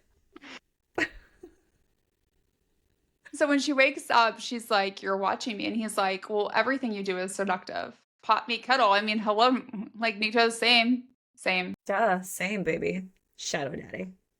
Exactly, right? So she then is honest, like, of how much she desires him and wished it was his fingers inside of her the other night instead of her own. And then we finally get to see him in this book admit that he thinks about her sexually all the damn time. We're like, we know you just have been acting like you don't. So then we get an extremely hot and spicy scene where Sera goes down on Nyktos. He returns the favor, include biting her in a very unmentionable place that we'll talk about. It was so fucking hot. And then it's like incredibly sweet because he's like, I have nothing to do for a few hours afterwards, and like wants to lie in bed with her. Wants to cuddle, right? And then he makes a comment about how she was never a ghost to him before she falls asleep, which has a lot of meaning later when we learn that he's been watching over her for her entire life. So then when she wakes up, a baby dragon's sleeping on her. And little Jadis. And then Nyktos is watching them, I think maybe creepily. I'm not really sure. I think honestly for Nyktos in that moment, it was like him thinking of his wife being there and like missing her and like holding the baby, like and just like reminiscent, just, you know, and it's very like protective, right? Yeah, yeah. So then we learn that Nyktos actually wasn't free for the several hours, like he said. He was supposed to be holding court, and he had to move to like later that night. And this is also when Sera realizes like she doesn't know much about like the Shadowlands or Lathe, and Nyktos is like, well, you've never asked about them or shown any real interest. And I'm like, Why does she have to be the one that's like, hi, tell me about the place that you took me to against my will? Yeah, right? Also, like, that's such, like, emotional labor. It's like, can you Yes, just not read the room and just, like, tell me these things? Like, don't make me ask to know the things I don't know. correct. And then be surprised why I didn't ask the question because I didn't know that there was a question to be asked. Yes. Hello. And then to further it, he's like, well, Nyktos would have told you anything you wanted to know if Not only you helpful. ask. Not helpful. So then Nyktos claims that Nyktos understands why Sarah was initially planning on seducing and killing him. And understanding means acceptance, which is harder than forgiveness. And that he also sensed peace from Nyktos when he found him with Sarah. And I'm like, okay. So now we're back to, let me You get this found straight. him in bed together. Exactly. This is why I think sometimes like That's Nyktos is creepy. like, is kind of creepy. He likes to watch. Not in a sexual way, but like in a Well, maybe. I don't know. Is there a joining of a different kind that has to happen? I don't know, man. The Draken and the, oh my, what if there is? What if there, I mean, honestly, I wouldn't say there couldn't be. But Nyktos is like a dad to Nyktos, so I have a lot of questions. I don't know about that one. I don't know how I feel about it. Also, No. Draken Blood can kill you. What? I feel like having sex with Ooh. a Draken would be really, like, That'd be not so good. yeah. Maybe not. We'll stick with the wolfen. Okay. Okay, so during dinner, Nyktos and Sera talk about what happened at court that day. Like, oh, honey, what happened at court? You know, and how they'll get to see Ezra in the morning. It just feels like a little like scene in like a, like, oh, we're at dinner. What happened at court today? It's funny. And he's also talked with Nyktos about going to the pools of divinage sooner, since they can't wait for her to become a consort, like not knowing when that's going to happen. They're like, you just got to check things off the list that you want. If only you asked sooner. It's like, great, cool. Thank you so much for finally getting this done. Nyktos also shares about how there's no such thing as a good primal. Okay, well, I have a lot of questions about that. Like, what's that going to mean for Poppy, considering she's the primal of life and death? Like, there's no good deed goes unpunished kind of a thing? Like, is that what you're trying to say? Great. This is awesome. So then after dinner, Nyktos wants to know if Sarah's offer of pleasure for the sake of pleasure still stands. Friends with benefits, fuck buddies. And it does. Yay. Leads to an incredibly spicy scene where they finally have sex again. We're like, oh my God, please, dude, put your cock inside her for the love of God. For the love of primals, please do it. We've been waiting too long. Yeah, too long. No more fingers. Get it in there. Well, you can add fingers too, but still, let's get the party started. Come on. If you will, put your hand in the hot water and make it hot again, please. Right? They do. We're excited. The next morning, they head to Lasagna to see Ezra, and we're going to dive into everything that happens during this visit. So the gates to Wayfair, which, by the way, when I read Wayfair, I just immediately thought of the shopping app Wayfair, and I was like, honey, I'm in the gates to Wayfair. I'm going to go buy a bookcase. It'll be here in 2 to 3 days. 2 to 3 days. Yeah. So the gates to Wayfair are open. They're having a sale. And there are lots of people, which is the opposite of what Sarah experienced when she lived there. They're like, what is happening? This is not the same place I left. They find Ezra hosting a town hall. We're like, okay, that's good. That's promising. That's way better than what Tavius would have ever done. But a guard tells him like they can't see her yet and they're going to have to make an appointment for tomorrow. Nyktos basically scares the living shit out of this guy and says, tell Ezra that Sarah is here to see her. And like when Ezra like hears that name, she's like, everybody get out. Guards, get out. Clear the Great Hall. And she's like super happy to see her. Perhaps a little bit unnerved to see Nyktos again. Because, last time they saw him, it wasn't so good. But apparently Ezra was never fond of that deal, of course, because it was unfair to Sarah. And it was also unwise to attempt to kill a primal. Yes, of course, go figure. So Ezra is like, at least like, I loved my stepsister and, didn't want to see her die. And Sarah shares that what would have happened to Lasagna if the deal was fulfilled, which means it would have returned to its original state similar to what is happening now, minus the rot. So she's like, by the way, the rot is something entirely different. But Sarah can't really tell Ezra more about it. So like she's like, we're working to try and stop it. We may not be able to stop it though, so just prepare either way.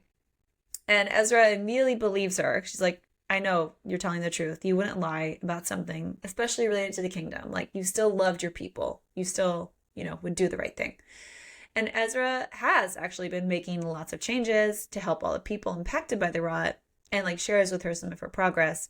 And like, she is exactly the kind of leader that Sera wanted her to be and like thought that she would be. So she's like, I'm so glad you're the queen. And then Sera and Nyktos went to her mother. Remember like Nyktos was like, hey, do you want me to kill her and like send her to the abyss? So I bet Nyktos is just like, tell me when, I'll do it. Don't blink too much, because I might take it as a... Yeah, I'll take it as a hint that you want me to do it. And Nyktos actually like pulls her aside and like tells her like, the only reason you even are alive, bitch, is due to Sera. And you should be grateful to her for the rest of your entire fucking life that Sera saved you and that you're not dead in the abyss. That's where I want you to be. And I'm the god of death. So listen up. I don't think it's like mic drop. Bye.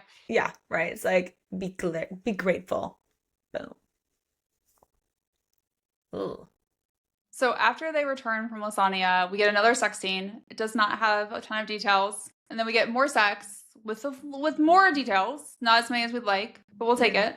Take it. And then the next day, Nyktos takes Sera to the pool under the palace, which is like incredibly thoughtful because Sera's been talking about how she misses her lake. It also causes Sera to ask him, well, why would you visit the lake if you have access to this pool? And he responds, because it was your lake. And I'm like, how'd you know it was her lake? Turns out he's known it was her lake and checked on her before her 17th birthday. And I'm like, creeperish. Little creeper. Well, because like, and she remembers in some of her like memories about like this wolf, which I'm pretty sure he turns into, right? Watching her while she's like in the lake. And he's felt drawn to her and the lake, which she assumes was because of the Ember. And I'm like, maybe it's because your heart mates. Just throwing that out there. The pool also provides Nyktos and Sera with a place for her to practice using her ether without the risk of, anyone getting hurt, dying, anything crazy like that. Because like right now her ether is tied to extreme emotions, which reminds me a lot of Poppy's essence in War of Two Queens. And Nyktos tries to provoke her anger with his words and moves so fast that she can't hit him, or like she constantly like escapes his grasp. But like, let's be honest, like she doesn't want to. Like she wants him to catch her. And Nyktos calls her on it. And that leads to another spicy scene where they have sex with Sera bent over a table by the pool. Oh, this like so good. Good.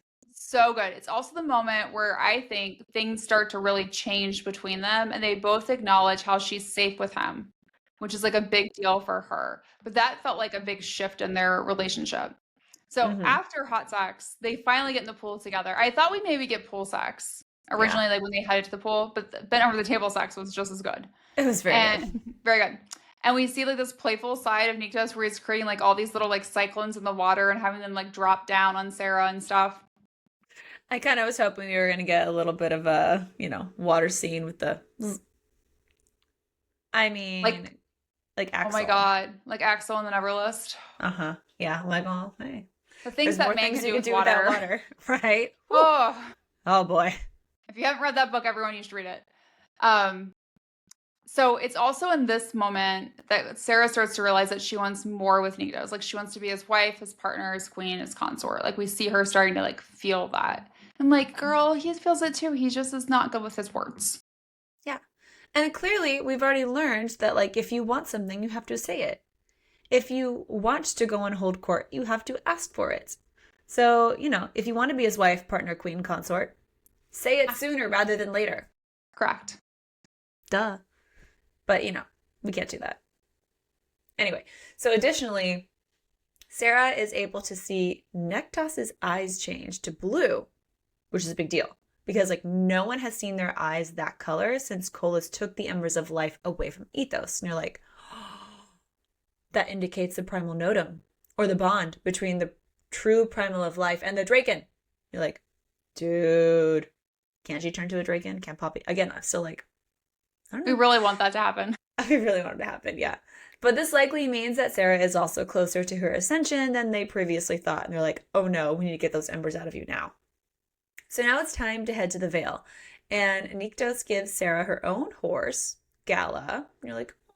He's like, this was going to be a wedding present to you. And you're like, Mhm. so sweet, so kind. And once again, Sera is surprised and overcome with emotion because she's not used to receiving gifts. Because literally everybody in her life previously sucked, besides Ezra. And the only person who has ever given her a gift is Nyktos, basically. So we know Nyktos technically doesn't have his cardia, but it definitely seems like he's falling in love with her, and vice versa. Again, I think his heart is just gonna like magically bubble, bubble, bubble. So let's talk about everything that happens on their crazy adventure to the Vale. So Nyktos shares his original plans for attempting to defeat Colas, which was a primal war that would likely kill hundreds of thousands of people in both realms. And you're like, no, that's not going to fly. That's a bad idea. Let's not do that. Next, he thought this was the only option until he met Sera. And now he's optimistic. His plan to remove the embers from her will work. And you're like, that is a better plan. He's like, Colas will be weakened after he's stripped of the King of Gods title, but it still may not be enough to entomb him. Okay, great. Great. Lovely. But, that's a little breadcrumb, perhaps, of what's to come later in the series. So, some primals will likely remain neutral in this battle. Some will probably side with Nyktos, and others with Colas. Honestly, because they like just being able to do whatever the fuck they want to do under Colas' rule. Like, he just does not care. Unless they piss him off, then he cares. So, another fun thing, poppies have started to grow in the Red Woods. Poppies. And that ended puppies. That's indicating the hope of life and power of the embers. So it's also kind of like, dude, you can't hide that this shit is happening. Like, there's poppies growing everywhere. Like, people are going to know. There's signs. And the embers within Sera vibrate whenever she passes by the pillars because they're literally responding to the souls, according to Nyktos, who says, like, it's difficult for ethos to then be near the pillars too. He's like, yeah, same thing happened. So it's just like, dude, she's getting stronger. These embers are like wanting to awaken and like be what they want to be. But she's just like, oh my God, this is intense. So on the journey to adventure to the Vale, they come across 3 riders, Pulmus, Pinea, and Lomus, whose names mean war, pestilence, and hunger. And when they ride, they bring about death. And I'm like, that sounds horrible. Like, none of that sounds good. And they It can sounds only like the be 4 horsemen in like the Bible, right. You're like, uh-oh, that's not And good. they can only be summoned by the true primal of life, although they bring death, which is very confusing. Right? And I'm like, Yeah. this feels like a breadcrumb, like a large 3 horsemen breadcrumb. Why So, 3? Like, why why not 3? just make it 4? Maybe there's some Celtic ties to this, and 3 means something. I don't know. Oh, yeah, could be. So when they pass the riders, they bow, which Nyktos is like, huh, they've not done that in a while. And Nyktos is like, I've never seen that happen. I'm like, because she's the primal of life. Like, hello. Read the signs. So many signs. And then at this point, Nyktos has to leave because he can't go any further and tells Nyktos to take care of Sera because she's very important to him. Duh. But before he can she's leave, important to you. right? Sera blurts out that she wants to be his consort. And then like Nyktos like kind of stares at her and he's like, I'll be waiting for you, Lisa. And I'm like, swoon. Oh my God. I'll be waiting. So hot. So hot.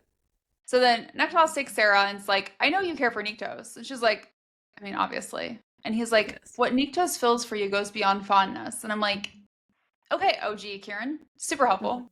Super helpful. And he also shares that Nyktos fears becoming like Colas, loving someone, losing them, and then becoming something worse than Colas. And I was like, is there something worse than Colas? Yeah, he's pretty bad. He's pretty bad. Like, so, and then Nyktos is like, tells Sera that he is like, I think you love Nyktos. And she's like, I mean, I don't. I mean, it terrifies me. We're just fuck buddies. I don't Like, know. I feel like she's in that moment where she's like, I mean, and then like you like see her inner monologue playing. That's like you see in like rom-coms all the time. Oh, I do love him. I But didn't. then, right? But then she's also like terrified because like he can't love me back. I'm gonna die. He's the primal of death, like all the things. Yeah, all those big things. So if that's not complicated enough, we hear the Song of the Sirens, who are the guards of the veil, and they try to lure trespassers into the shroud. So Nyktos has to stop her from going into the shroud because she's being lured by their song, and like holds on to like the reins of her horse until they go past them, which takes hours, which has to be super painful. Then they have to go through these really tight tunnels to get to the pools of Divanash, Divanash, which are like below a mountain. And so, according to Nyktos, lilacs represent renewal, both life and death. Okay. Um, and any place where lilacs are near water in the mortal realm means that you're near a gateway to the Elysium. I'm like, okay, okay. Then you get to the pools, and it requires a drop of Sarah's blood. I'm like, that's easy. I could do Easy that. to do. Problem. And something not known to others, not even known to oneself. And I'm like, what? If it's not known to myself, how am I supposed to know what to give it? So then the pools would ideally, assuming they accept it, allow Sarah to ask who or what she's searching for, and they would maybe return an answer. But like Nexus has never seen this work. I mean, so maybe. He's like, I don't know. It's all hypotheticals. Let's just find out. But like theoretically. So then this part, like, oh, made me so sad. She does a little drop of blood, and then she admits it wasn't an accident when she took too much of the sleeping draft because she didn't want to wake up. We see her reference that in the previous book. And it's really heartbreaking to hear her say that out loud because it further shows like how desperate she was to escape her life in Lasagna. Oh, So sad. And so I'm just so like, sad. oof. So the pools accepted her. They accept the secret, accept her blood. And we're just like, oh damn. And also like Neck doesn't like he heard that. So he's like, oh shit. So he's like, we're gonna talk about this later, young lady. So she then asks the pools to see Delphi. And she sees that he's with Kaylee Balfour, who is the princess of Irilone. Yeah, I think that. Yeah. Irilone? Yeah. Irilone. And she's at the Cauldron Manor. And we're like, oh, okay, Kaylee, we know her. We know her. Couple things to point out there. She is the woman who was supposed to marry that asshole Tavius. And Balfour is the same name that Poppy has in the Blood and Ash series before she marries Casteel. That can't be a coincidence, can it? No, of course not. It is not a coincidence. Anyway, so we're just like, oh snap. So according to Nyktos, he's like, well, this must be fate. If Delphi is with someone that Sera knows, and like this likely means he's been expecting Sera, like that's why he's there, so that you could find him. We're like, okay, sure, let's go with that theory. And so then on the way back, Nyktos wants to make sure Sarah's okay, and he's like, I heard what you said. I heard about you wanted to die.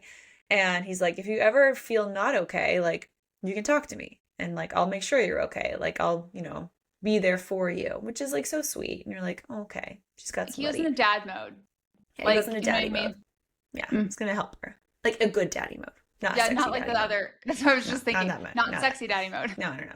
Like fatherly figure mode. Yes.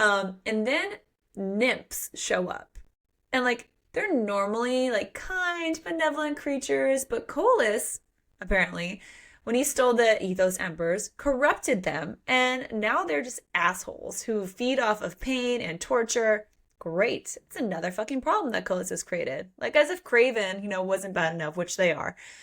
So these nymphs are just jerks, and they usually won't attack a primal or their consort, but right now, like, everything's kind of fair game.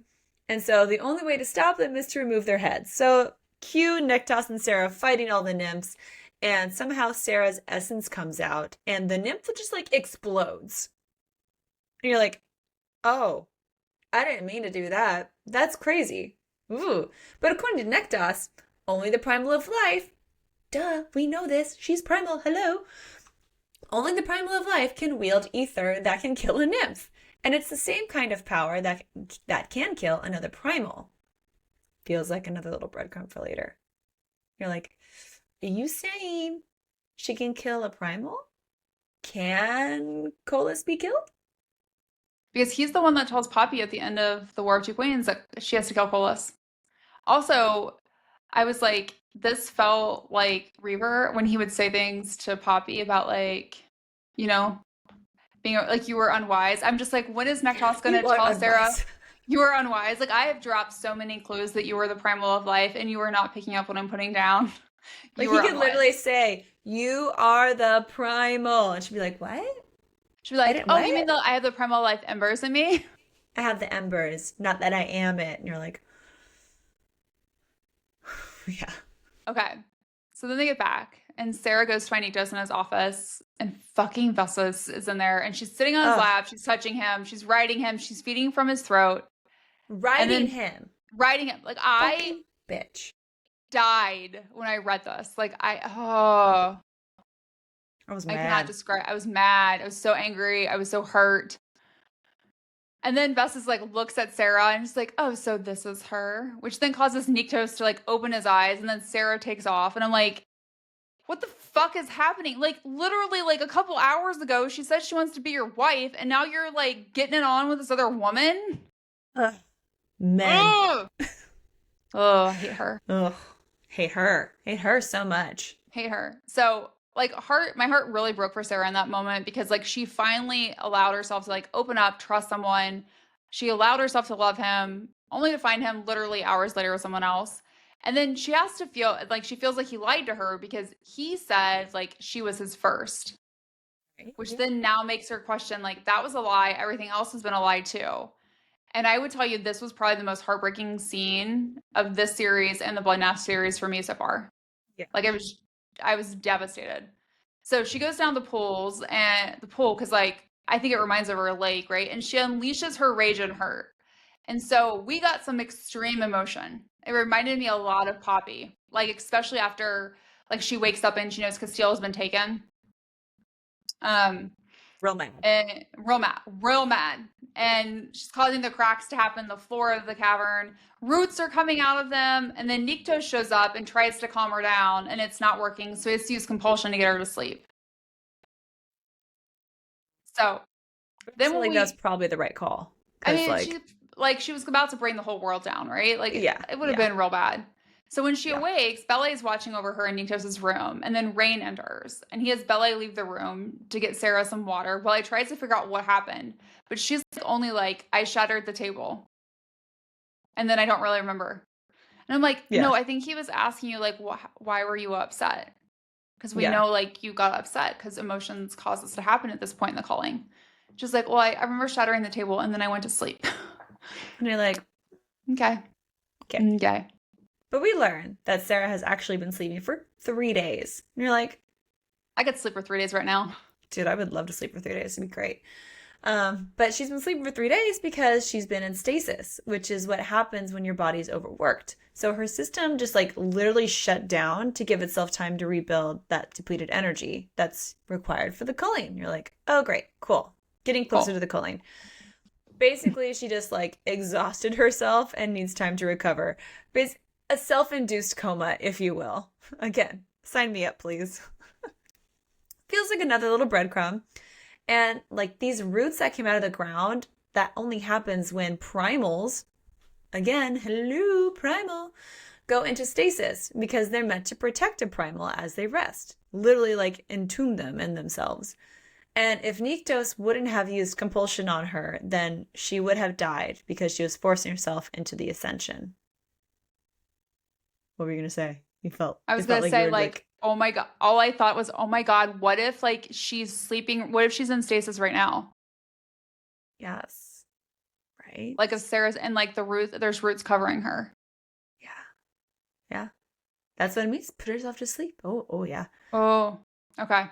But here we go. Here's a solution. The solution to not going into stasis. Eating lots of protein and chocolate. Yay! So burgers and a chocolate shake. That's what I thought of. I'm like, let me go to In-N-Out and get like a double and now I want that. I'm gonna text my husband. It's so good. I'm gonna text my husband right now and be like, can you go get me a burger and a chocolate shake? Otherwise I'm gonna go into stasis. Okay. It's facts, it's science. I can't. Facts, science needs to happen. But Nyktos also has just been there beside Sera like the entire time, pretty much. Like literally clucking over her like a little mother hen of death. He's like, "Are you okay, my darling? Here's some chocolate." But both Bele and Rain have believed like he's like really worried about you and not the Embers. Because again, she's like, he only cares about the Embers. And it's like, I think there's more to it. I think he likes you. And then Sera is alone with Bella. And Bella knows that she must have been angry because, like, that's the only thing that can get the ether going that crazy, like, during the calling. She's like, what happened? I know Veses was here, and here's what we learn.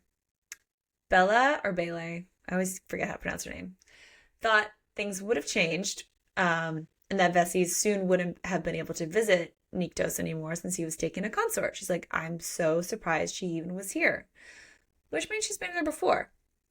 And she said she's never seen him so involved or concerned with anyone as he is with Sera. And Nyktos then yelled at all of his guards in the throne room after Sera left. And this leads Bella to assume that Sera must have seen something between Nyktos and Veses because she's like, I have seen them together before. And you're like, oh, girl, you saying it without saying it? And then Bella says, like, she's seen Veses feeding from Nyktos about a year ago, which was confusing because, like, Nyktos literally is like, I don't like her or trust her. And, like, we all know Veses supports Kolis. So it's like, okay, then why is this happening? Why? Oh. So then Nyktos shows up and apologizes to Sera for what she saw. And Sera tells him, well, I saw Veses riding you and feeding from you, and I know it wasn't the first time. Why were you with her? And all you can say is, because I was. And I'm like, okay, when I say because I said so as a mom, that's an acceptable answer. Because I was, when I just found the man I'm in love with another woman riding him, not the right answer.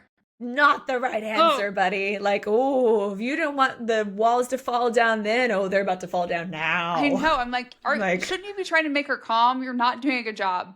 And then she goes on to say how she should have ensured that you were like Nyktos would only be with her when they made the deal for pleasure's sake.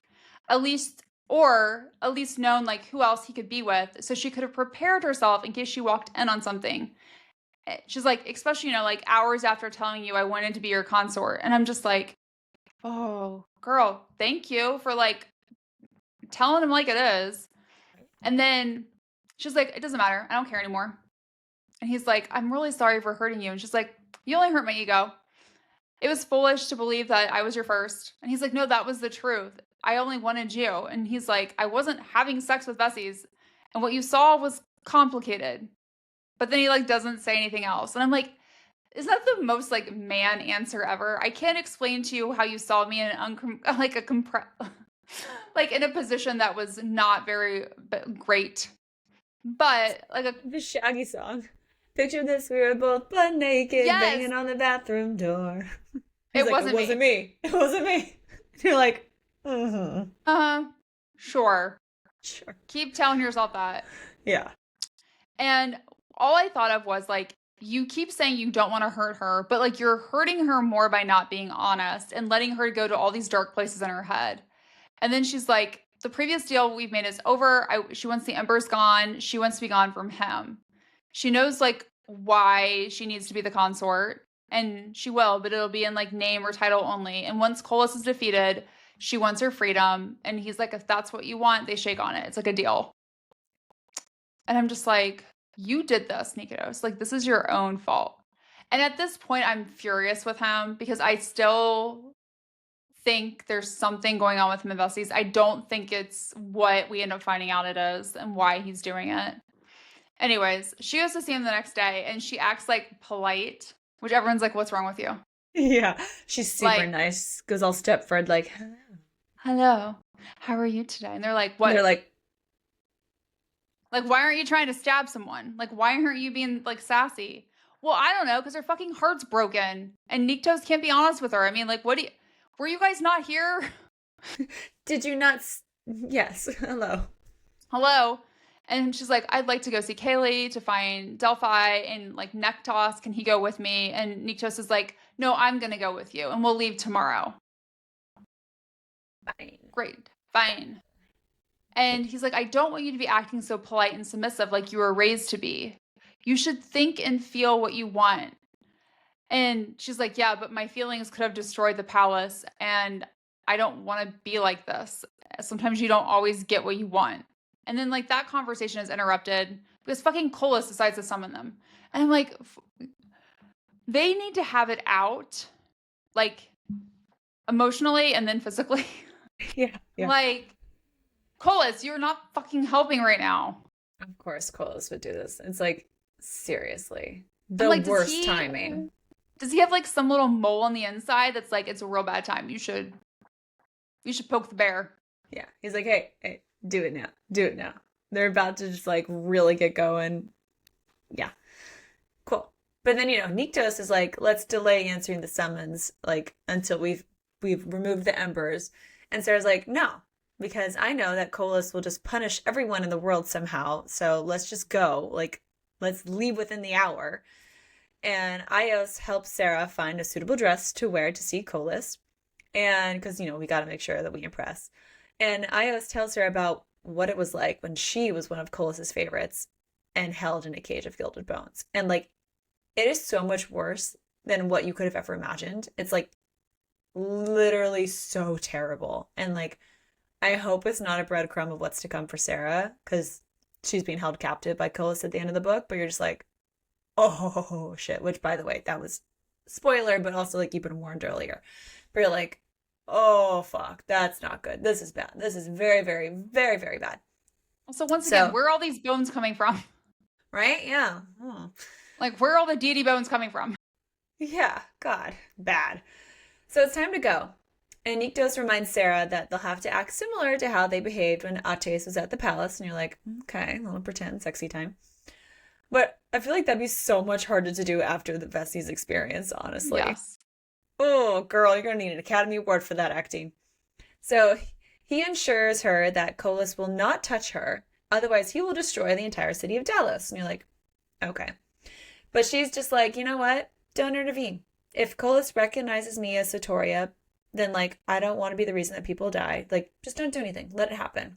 And Nyktos was like, no, I can't do that. I can't, because, like, letting Colas destroy you would literally take whatever is left of my own goodness and make him something even worse than Colas. Because so he's just like, the thing that you don't want to happen to the rest of the world will happen if anything happens to you. He's like, because I will do it. And you're just like, ooh, that's so I can't tell you that I love you or that I have feelings for you. Yeah. Right? Yeah, but I can't be honest about my feelings. Communication is key here, people. This is all we need. Communication will keep the realms from exploding. Hopefully. I don't know. But then we get to Colas and shit gets real crazy. So let's buckle up, Buttercup, and go to crazy Colas Town. Sera barely goes unconscious when they travel there, further indicating that she's getting closer to the Ascension and they need to get those embers out ASAP. So these guards are wearing gold and makeshift wings kind of a things, reminding us of the Revenants. I also was like waiting to see that golden god, I was like, where is he? Is he here? Fucking Callum. Where is that dude? I'm like, gold. He's on Colas' side, right? And there are literally countless bodies hanging from these trees. And they're just like in veils and like torn gowns and tunics. Makes us think of what happened in the first two cities that Poppy and the Atlanteans took in the War of Two Queens. Just like bad. Really, really bad. Sera's embers are growing. She can't seem to stop them. So Nyktos kisses her. Great way to distract her. Until the embers calm down. And we're like, oh, okay. Yeah, that works. And Ates shows up with Dices, who says that Colas is holding court and isn't ready to receive them. So he's like, I'll escort you to the atrium and he'll come when he's ready. This guy's an asshole. Dices then makes a comment about Sera being Nyktos' mistress. And Nyktos corrects her and he's like, don't you dare disrespect my woman. Literally rips his heart out and is like, you need to bow to Sera. And Nyktos, believed that Dices was just testing what he would allow and what he wouldn't allow when it comes to Sera. And so we assume at this point, he ripped his heart out, he's dead, he's gone. Sera swears that she can see his hand twitch. And Ates mentions he kind of felt different. He did feel a little bit weird. And Nyktos is like, yeah, I didn't sense any soul in him. uh-oh. Like, this is not good. This, is he a craven? Is he a revenant? Is he, not good? What is he? Not good. Yeah. So then Etty shares that his brother Ken was summoned by Kolis, so he came. And then Hanan is also there, but Etty's is like, I'm not sure if he was summoned or not. And I'm like, well, okay, cool. That He just sounds came like to a watch party. the show. Yeah. And apparently one of the drinks that's served is called Radic wine, which is a fairly potent aphrodisiac, which Nyktos prevents Sera from drinking. And I'm like, immediately thought of the Ren in the Holly Library and like the wish powder. Yeah, I was like, Then we get to see that Kolis has a symbol of a wolf on the floor in his palace, which reminds Sera of the crest on the throne doors at Nyktos' palace. And that's because they're nearly identical in the symbols of their bloodline. His family has always been partial to wolves, and his father believed there is no creature more loyal or protective than a wolf. The masks are also... I think dragons. I think drakens are also very protective and loyal. Let's be fair. I think so too. And they breathe fire. Breathe fire. So the mask that we saw the guards wearing are also a symbol that belonged to his father. The hawk, which represents intelligence, strength, and courage. And when Ethos ruled, they were silver. And then Sarah's like, I keep seeing silver hawks. And Nyktos is like, that's impossible. And I'm like, so when your dad died, like all silver hawks disappeared? Yeah. Like, interesting. I'm like, or is that because they're back? Because, she's the primal of life. So then Hanan talks to Nyktos and is like, I'm not pleased you killed all this, like all of my Summerin. I'm like, you sent them to his like, what did you expect? And Nyktos is like, I will kill you if you speak or look at Sera one more time. And I'm like, damn, there's some big touch her and die in this book. Then Kolis arrives and he's like, I'd like to have a good look at Sera. And I felt like she was kind of like, you know how when you try on a dress and you're like, your wedding dress and you're on the little block and they have you like spin around. I felt that's what he was like, and turn for me, and turn. Great, thank you. She's like, don't look like Satoria, don't look like Satoria, don't look like Satoria. Exactly, and thankfully she doesn't. Yeah.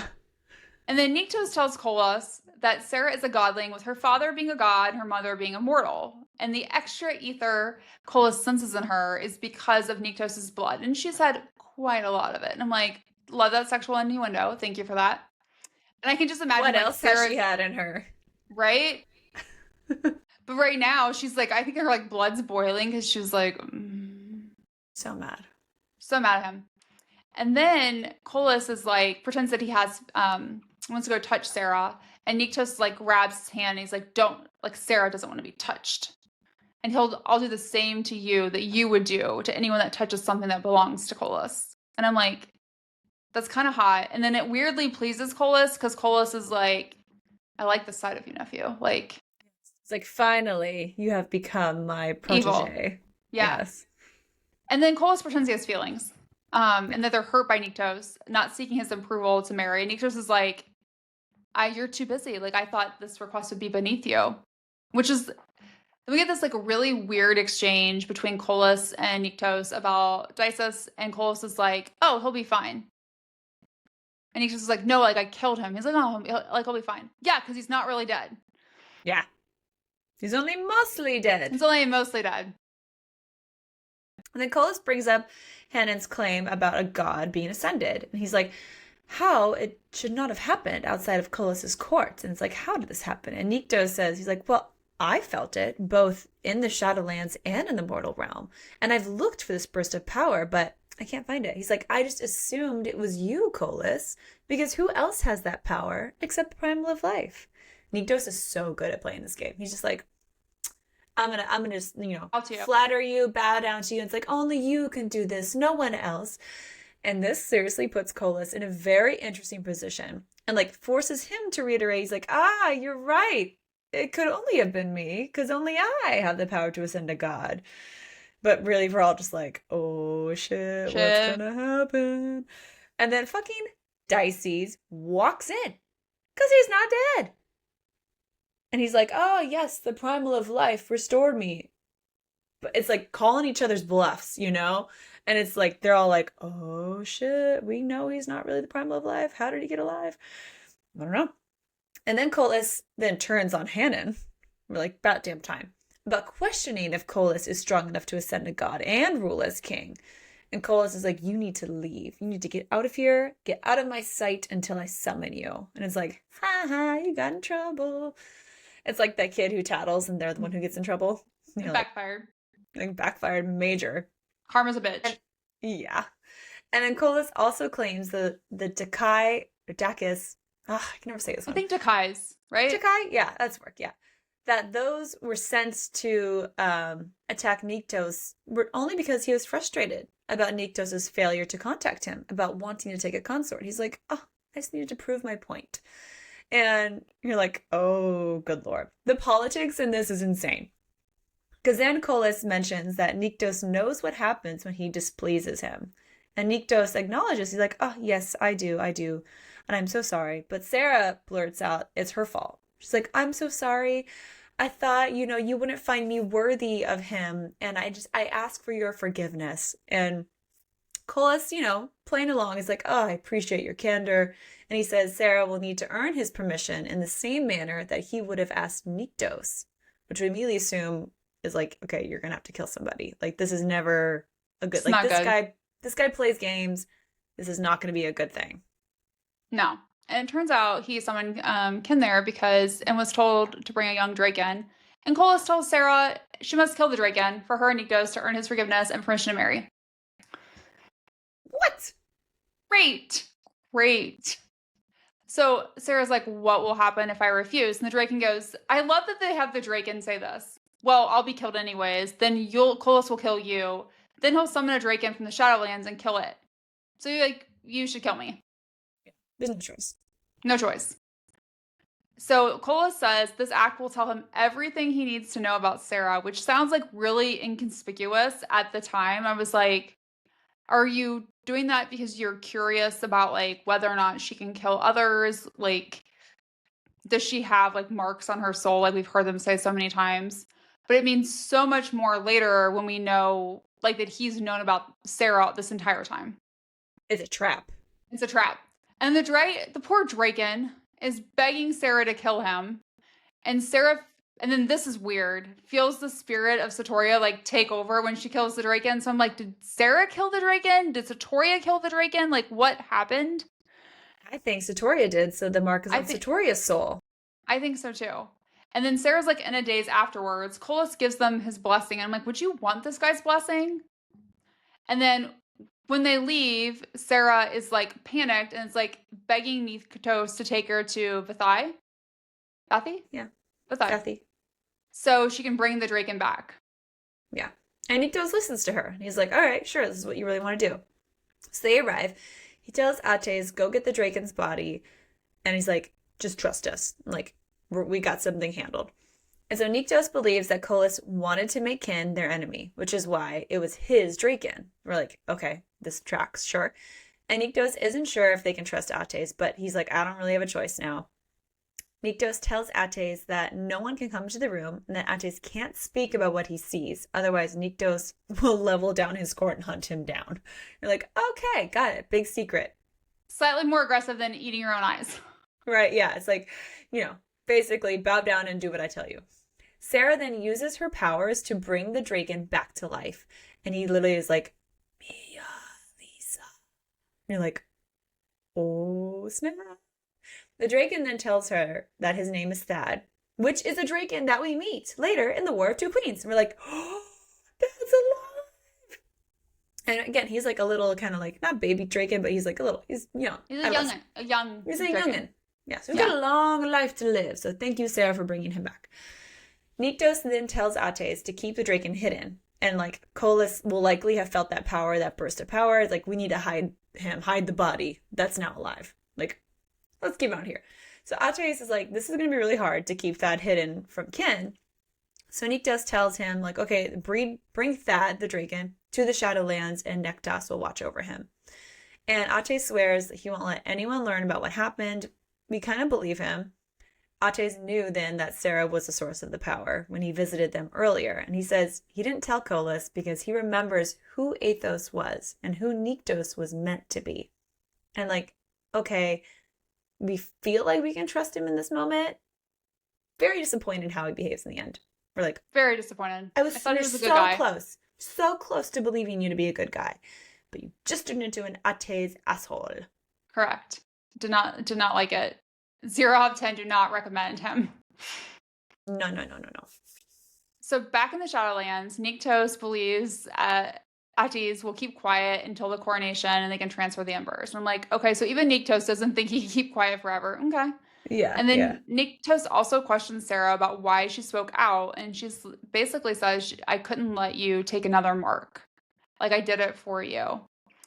And the plan is for the coronation to be the next day. And while Nyktos is away in Leith, assuring everything is prepared, fucking Vessi shows up again. And she's hella pissed. And I'm like, This bitch. Oh my God. So she uses like her ether to throw Ector across the room because he refused to allow her to enter the palace. She does the same thing with Rain when he comes in the room. So it's like her and Sera. And I'm just like, you're about like, oh, you need the shit kicked out of you. And then you need to be entombed. So Vessis is surprised that Nyktos would take a consort, let alone one that looks like Sera. She makes all these comments about Sera's freckles and her frumpiness, and I just want to punch a bitch. She's like, are you kidding me? Like, shut right? up. Shut up. Ugh. And then she comments how Nyktos would said Sera would be his like consort and title only. Like it's just like dagger, like with the little comments. And wants to know if Nyktos told Sera about them. Like that kind of like, well, do you know about us? And she was like, Sera's like, there isn't much to tell. Like I saw you together the last time you were there. And Sera's like trying, I think, really hard not to poke the bear, but she also like wants to bitch slap Vessis at this point. Yes. And then take your shit, but I also like, yeah, right. Gotta be a little careful. But Sera says to Vessis, it's obvious you want Nyktos. And while Vessis believes she already has him, right? That's like kind of like, well, I already have him. That was like the worst line. Yeah. She's like, if you want him, she's like, oh, I have him. And you're like, no, you don't. Oh, bitch, no. No, you don't. You don't. Mm-mm. Then, because we've been saying this, the Draken are bonded to Sera. Reaver, baby Reaver, steps in front of Sera to protect her from Vessis and shoots fire at like Vessis' ground.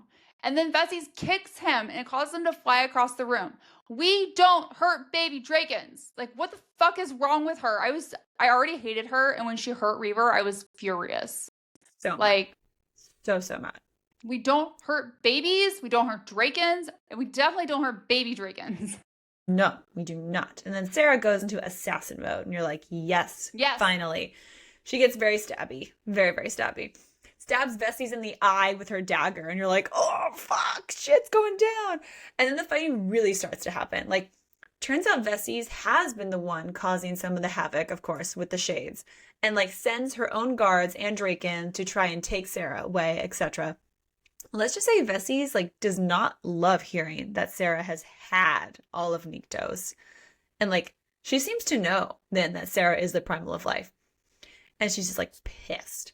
And Bella comes into the room ready to help kick Vessis' ass just in time because Sera senses that Reaver is dying and has to use her powers to save him. And it feels a little bit like a homecoming when she does it this time. And you're like, okay, great. More fighting ensues. Nyktos shows up. He's never looked more like the primal of death in all of his glory than he does right now. And he just like hits Vessis with his ether. He's like, bitch, don't even start it. Don't touch my woman.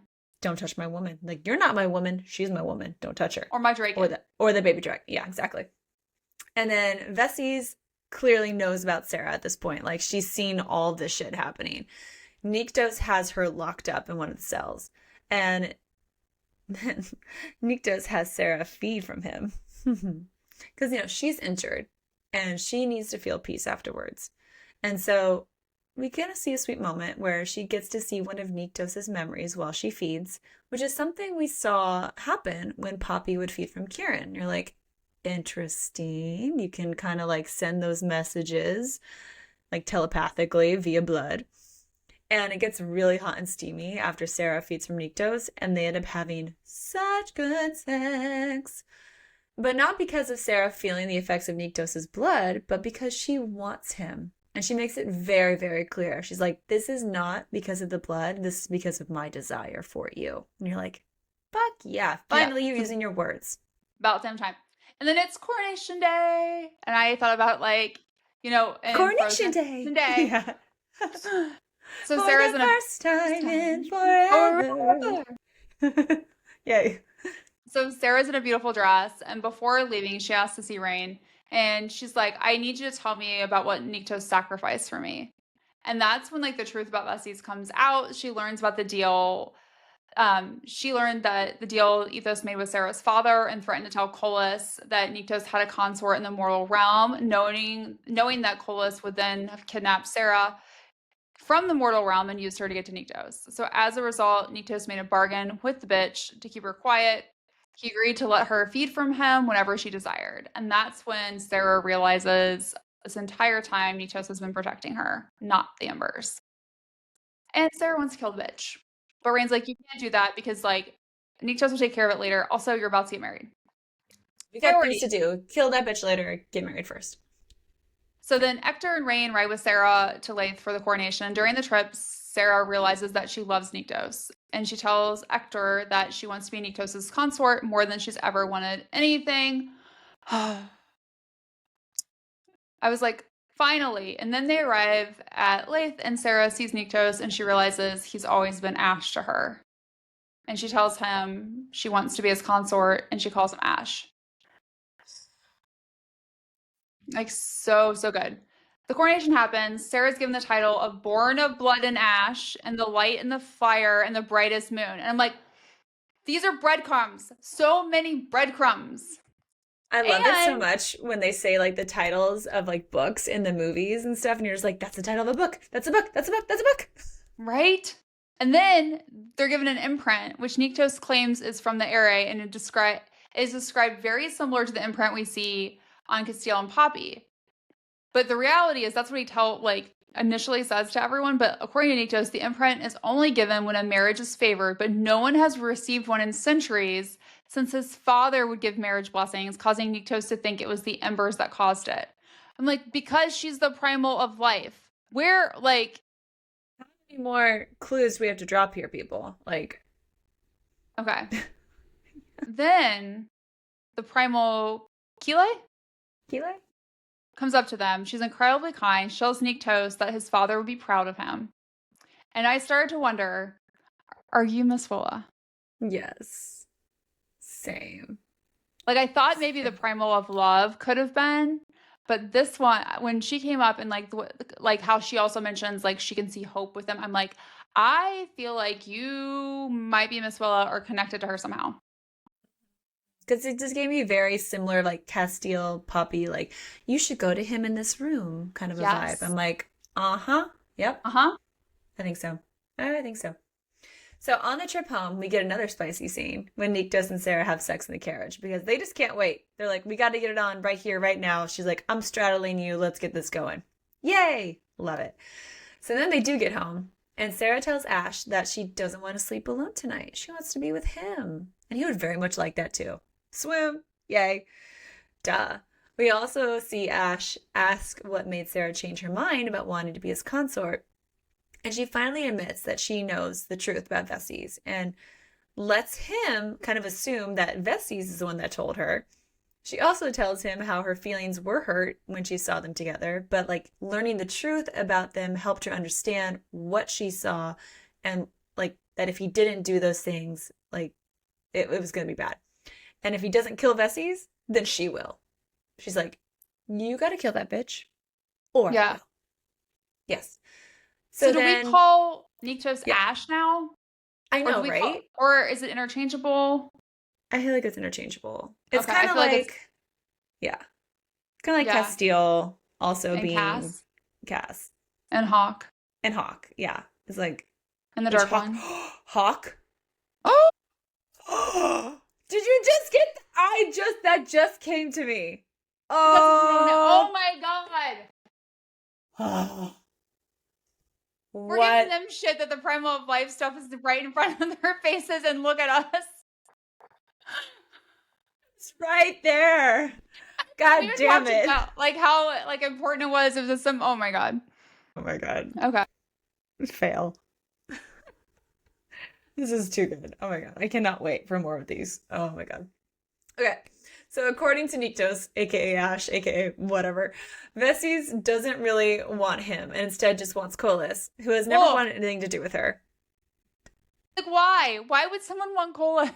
Ugh. Why? Ugh. Yucky. So she's like, he's the next best thing, I guess. And you're like, huh. And then Vesi's followed him to the Shadow Temple the night that Sera was there and like figured everything out. And she's just literally been feeding from him like for 3 years, taking advantage. And so the next morning, we get another incredibly hot and steamy, sexy scene where he feeds from her and then fucks her. And you're like, yay, love it so much. So Ash, aka Nyktos, and Sera head to Cauldron Manor. And some guards don't believe that it's really Nyktos and his consort. And he like legit has to just go all primal on their asses. He's like, you don't believe me? Let me show you. Boom. You regret that decision. And then Kaylee sees Sera and she's surprised and slightly freaked out by the fact that Nyktos is with her. She's like, I was not expecting this. And why did you bring the like, what is he doing here? Oh shit. Because, I mean, as you should be. I mean, he had to go all primal on a bunch of people just a minute ago. So she takes them to Delphi, who says he's been waiting for 3 years for them to show up. Yeah. Oh. What? Like, What? He's like, guys, it's been 3 years. Where you been? Like, where you you've been? been really late. You're supposed to take this consort 3 years ago. Like, what's going on? So we learn a lot from Delphi. He makes a comment about how the Balfour name will be honored long after the Great Kingdom's fall, and it's a name that, fate's willing, they may one day know. Huh. Maybe because they'll be your granddaughter. Which is interesting, like, how did she get that name? Yeah. Because, yeah. Was it Leo's name? Was it Cora's name? Like, I have questions. Right. Then we learn that the area created a conduit, which made me think of Violet, harmonic storm, powerful enough to briefly store and transfer the embers called the Star. They had to go to the Undying Hills within the mortal realm along the north region of Terra. And I'm like, this feels like it might be important in the future. Otherwise, it was a lot of information that I didn't need. Yeah. Yeah. The Undying Hills got their name because only the most tolerant plants and creatures could survive the mountains. Either a primal or area who can use the conduit because they're the only ones that have the kind of essence to force a transfer. But it's like a super simple process. You just like kind of hold it, like the two people hold it and then it just gets transferred. I'm like, then how did he get it out of Ethos? Yeah. It doesn't seem like it would have been that easy. Right. Consent. Consent. So the capability to feel emotion changed everything, including the area. And Delphi doesn't know who told Colas about the star. And I was like, well, someone who was clearly meddling. Colas still has the star and knows what it's capable of, so he's never going to want anyone else to access it. That feels, I mean, I get that. But to remove the embers from Sera, Nyktos won't need the star. And at first I was like, oh, great. That sounds great. Because at first I'm like, we have to go into the inner layer of Colas's, like, dungeon to find this. That's not going to be great. Instead, she's just simply the current holder of the embers. So transferring them from her won't be the same as from a primal born and fully ascended. They would just need to be taken from her, which would only cause a minor impact on the realms. And I'm like, for one time, things are going to go easy on this girl. Yeah. And he's like, and but then I was also like, I don't believe it. I don't believe it. Right. There's going to be earthquakes. There's going to be volcanoes erupting. Like, shit's going to go down. I'm just like, well, at least the world's not going to end. And it's going to be easier. We don't have to go to, like, see Colas. I'm like, she's getting a break. And Ash will become the true primal of life and king of gods. And then to take the embers, Ash needs to feed from her until the last drop of blood is taken, until there's nothing left but the embers. And then they'll transfer to Ash and he will ascend. And I was like, wait. But then she's going to, and then Delphi's like, oh, and then she's going to die. And I'm like, wait, what? No, you said it's supposed to be a better way. This isn't a better way. This is not good. This is not But then good we have news. another problem. Basically, any primal at any time could remove the embers from Sera. And Delphi's like, we're real lucky no one's tried to do that already. And I'm just like, great. So there are 3 options. He's like, Ash takes the embers from her and she dies. Another primal takes the embers from her and she dies. Or she completes the ascension and she dies. Whether the realms are saved is up to you. And I'm like, Die. Great. Die.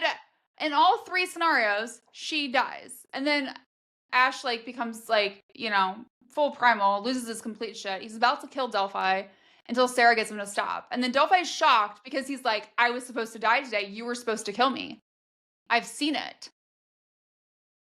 And I'm like, okay. And then Delphi says something that is really confusing.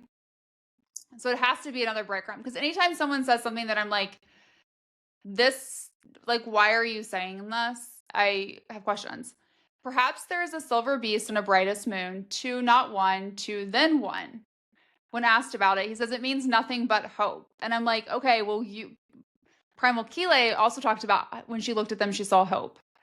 And we're talking like, two, not one, two, then one. And it starts me going like, oh, is this like sharing of the hearts? Like, what's going on? Like, what's going to happen for both And of you I to was survive? like, I'm like silver beast, moon, wolven. Right? Because Nyktos creates the wolven. No, Sera does, remember? We think Oh, wait, so Nyktos sorry. does, but then we Sorry. learned that Yeah. really it was Sera gave the power. Yes, sorry, my bad. But you know what I mean. That breadcrumb, But you're like, he's the Wolven, oh, right? And her title was just bright, like, oh. yep. But So I'm also then, like, what does a silver beast and a brightest moon mean? what does this mean? And hope. Willa. Right? Yeah. You're like, oh. So many questions. Not enough answers. Not right away, anyway.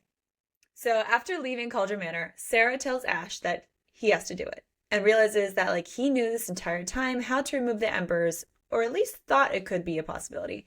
And he knew that that wasn't what Colas did. So he thought like there had to have been another way. Like it couldn't have been this easy. There's something else going on. And Sera wants a future with him, and the only thing that matters is defeating Colas and the rot going away. So she's once again willing to sacrifice herself to save everyone. Of course she is, even though Ash is adamant that she's the only thing that matters. And this is also when he admits that if he wouldn't have removed his cardia, then he could have saved her because he would have loved her. And you're like, oh, like I still think you do. I still think you do. Right? And like, he's like, there had been no stopping him. And he's like, I would have loved you. And I was just like, and then sex. Lots and lots of sex. So passionate, so yummy. And then he admits like he's like, I wish I never did that. I wish I never had my cardia removed.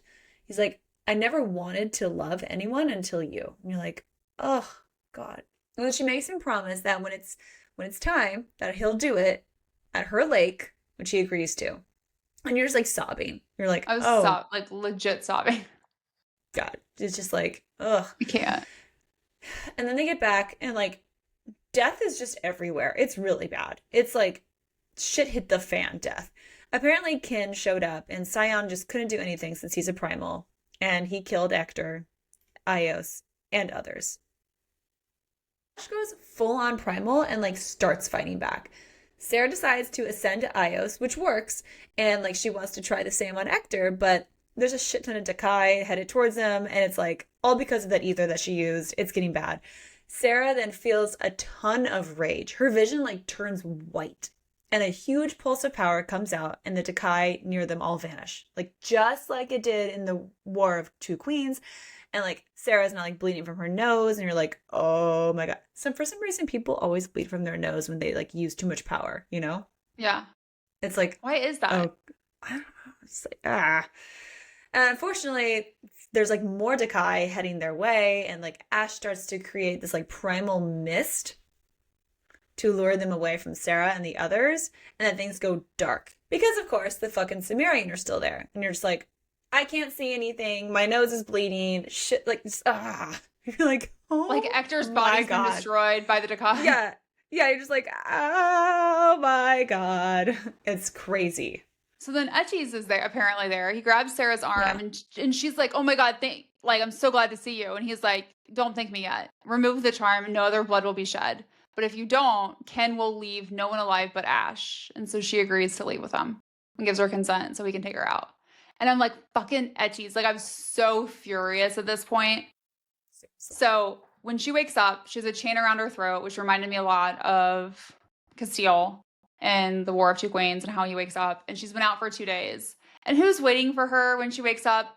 Fucking Column. Oh my God, this guy. This bitch. This bitch. Okay. Turns out we were right when we thought in the previous book that he had something to do with all of this because his name was mentioned and was never mentioned again. He's the one who told her mother how to kill a primal. and like that to train her and all this other shit. Because Kolis has always known from the beginning that she's had the embers of life in her. He found out about the deal from her father, who summoned the primal of life and didn't know that the original deal was made with Ethos, not Kolis, when Sera was born. So he's known since her birth. And he's I'm just like literally just like a little puppet master. Yes, and I didn't see any of that coming. No. And so, meaning every single thing that Ash has done and sacrificed in the last 20 plus years have been for nothing. No point. But Kolis didn't take Sera before because she needed to have Ash's blood in her. And he shows up and explains that the blood and Ash reference is related to the prophecy we've heard so many times, where we've only heard part of the prophecy. I really hope to God we've heard the whole prophecy now. At this point, you're just like, is there more? I don't know. I'm like, is it its own book? Because it's a lot. And he shares like the middle part of the prophecy. For the one born of blood and ash, the bearer of 2 crowns, the bringer of life to mortal god and Draken, a silver beast with blood seeping from its jaws of fire, bathed in the flames of the brightest moon, to ever be birthed will become one. And the silver beast in the brightest moon reference is very similar to what Delphi said.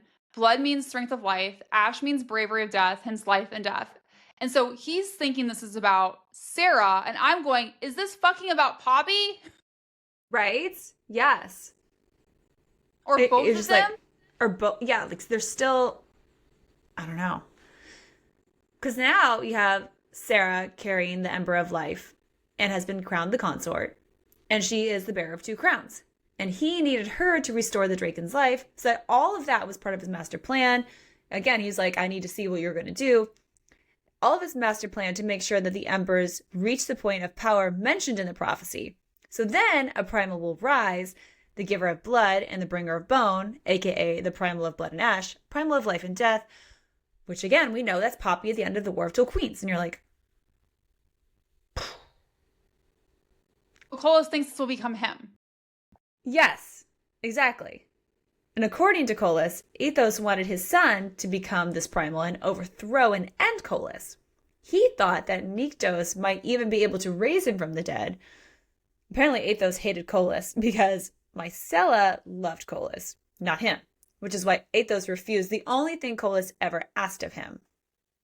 So this also gives you major just like Isbeth vibes as well. Yes. And also I'm like, so is Ethos a bad guy too? Right? Or is like Kolis there is no like good. There is no good primal. No one is good. You're no one is good. Except for Nyktos. Right? Well, he means well. He does bad things, but he means well. Yeah. But then Kolis tells Sera he's about to drain her blood and take the Embers of Life to then become the primal of life and death. He's like, and anyone who doesn't bow to me is going to relinquish their courts and die. So then Kolis, you're like, okay, I guess we have to go along with this now. So then Kolis starts feeding from Sera, and she can like legit feel herself starting to die. And then Satoria's voice takes over, and you're like, oh. And she just says, you're killing me. You're killing me again after all these years. And tells Kolis that it's Satoria, which makes him stop. And you're like,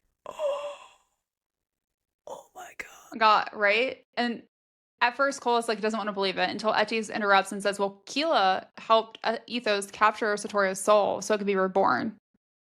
And then Kolis holds Sera because he realizes who he'd have to kill to get what he wants. Like, again. Yeah.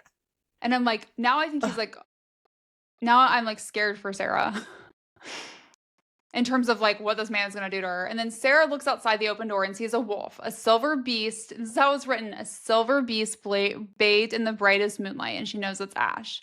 And then the book fucking ends. And I'm like, what? I have so many questions. I have not enough answers. And I was just like, okay. So we are not reading. We're reading the book, recording the episode before we read the next book, right? So like everything you hear us talk about assumes we've only read through this part in the series. And I'm like dying to know more.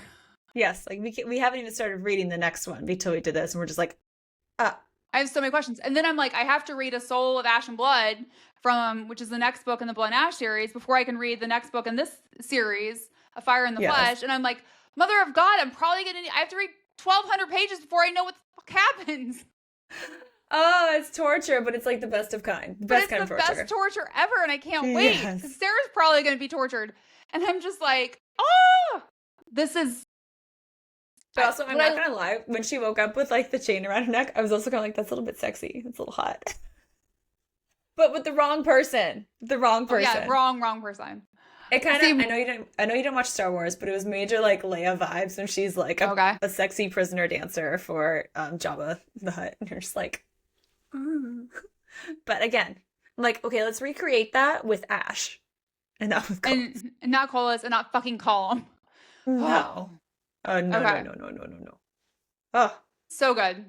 Like, this series, I think, is... More people need to read it. Like, I know we talk about that from, like, the Blood and Ash series in general, but I feel like more people have read that series than have read the prequel, and they're missing out. There's so much great stuff in this. Okay. Hot and steamy. There's a lot. This feels like it's a 4 pepper. Is it a 4.5 pepper? What do we think? I mean, there's 1, 2, 3, 4, 5, 6, 7, 8, 9, 10 chapters. I'd say it's a solid 4. Yeah, there's a lot. I'd say a solid 4. Yeah. Mm-hmm. It's good. There is a lot. Okay, we'll start with chapter 5. Okay. There's just so much. It's like, I don't even know where to begin. Okay, so this is like the first part where you think you're going to get a real spicy scene, and Nyktos ends up having Sera like basically finger fuck herself while he puts his hand over her, which is like, don't get me wrong, real hot, but also it felt a little middle school.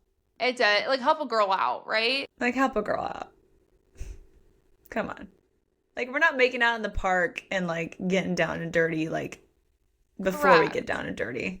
I'm like, come on. Because like, she's like, I wanted him to feel the wetness coating my fingers. I wanted him to know the way my body responded to him had so very little to do with his blood and everything to do with him. I wanted nothing between us.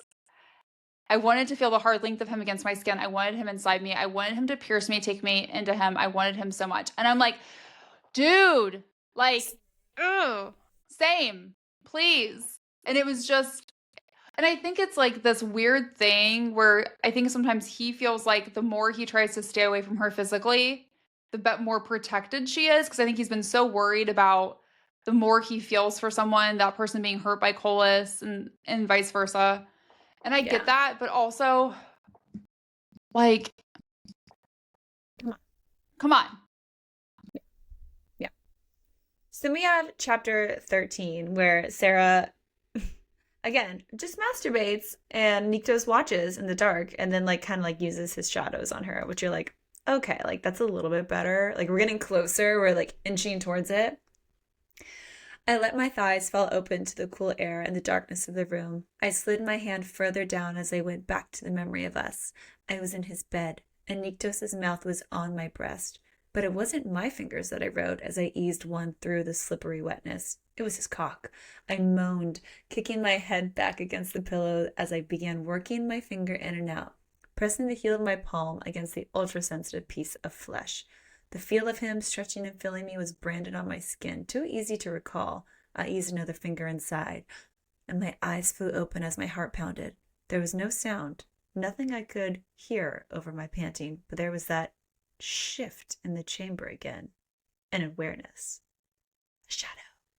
Daddy. Shadow daddy. So good. So then we have like the bath, chapter 19 is like the bath scene, right? Where he gets like the bath ready for her and everything. And then like she ends up going down on him and then he returns the favor. And one of my favorite parts about this is like, this is where like she's been like kind of talking about how like she's been like lusting after him. And she's kind of like, you know, prove it, like prove that you think about me too. And he goes, you told me to prove it. My cock in your mouth wasn't the only thing I was thinking about. Nyktos, I gasped as his shoulders replaced his hands. Tasting you was one of them, he told me. And then he proved that too. And I was like, oh. And then I love how she describes it as like, he devoured me, licking, tasting, sucking, feasting. For someone with little to no experience, he sure knew what to do. Or maybe it was simply that he could do it. He couldn't do it wrong. Like, he couldn't do it. He couldn't. You can, but he couldn't. He can. I mean, his tongue was inside of her, and like her head falls back, and like just like his finger replaced his tongue, and then just like, oh my gosh, she's like writing his mouth, and you're like, Right? God, yeah, fuck yeah, Right. sign me up. Oh, please. Is it hot in here? Oh man. And I feel like these are like the tamest chapters. Do you know what I mean? Yes, Like it's yeah. way hotter. So maybe it is a 4.5. I think I it might be a mean, 4.5 because we're already oh hot and goodness. bothered and we're like 3 chapters in. Good Lord. We're bumping her up. Oh my gosh. Okay. And then we have chapter 21 where Nyktos goes down on Sera and they have sex. And you're like, fuck yes. So he literally says, you never have to beg. Never. Then he thrust into me into the hilt, and my cry was lost in his groan. I curled my arms around his neck, my legs around his hips. He shuddered as he rocked gently. I found his mouth again as the crescendo of sensations began to build once more. We moved together, our lips, our tongues, hands, hips, slow teasing, shorter and shallow. Thrust gave way to longer, deeper ones. My legs and arms tightened around him. He moved faster and harder. Oh gods, I whispered, clutching the back of his neck. I called his name as the tension broke again, this time far more intense and all-consuming. And because I heard the word he whispered against my lips in that harsh, raw voice as he shuddered, his hips turning against mine, the one word that caused the pleasure to roll on endlessly. Lisa. Oh. And all it made me think of was Poppy and Casteel because he says numerous times, like, you never have to beg, princess or queen. And I'm just like, oh, okay. We But get to I'm over chapter here begging for more. right? We get 10 chapters and we still want more. We still want more. Yeah. Please more. Please So more. chapter 23, they have sex. We don't get a ton of details, but like my Yeah. favorite part of this one was when she realizes, like, for the first time that it was like she says it was a new discovery for me, the ecstasy that came from the knowledge that he was just as satisfied as I was. It wasn't like I had cared if my previous partners found pleasure or not. It was that I never thought about it. And now like she's thinking about how he feels like pleasure, and I think it starts to sense like this change in them. Yeah. Where it's no longer pleasure for the sake of pleasure. Yes, exactly. It's no longer fuck buddies. It's something more. And then you get chapter 24 when they have sex by the pool, and you're like, oh yeah, this pool is like Lake 2.0, but like more.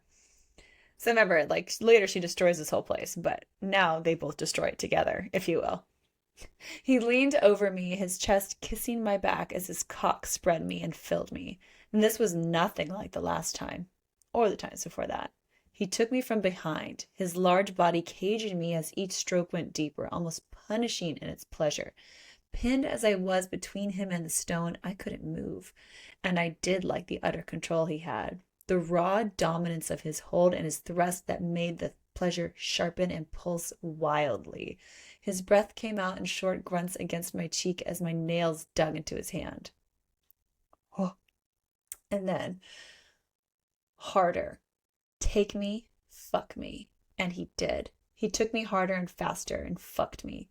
The hand beneath mine unfurled and his fingers threaded through mine. He held my hand as his hips plunged and turned against mine. And the only warning I had was the brush of his nose, and I felt a scrape on the side of my throat. He didn't pierce the skin or draw my blood, but the feel of his fangs, sharp and ready at my veins, sent me over the edge.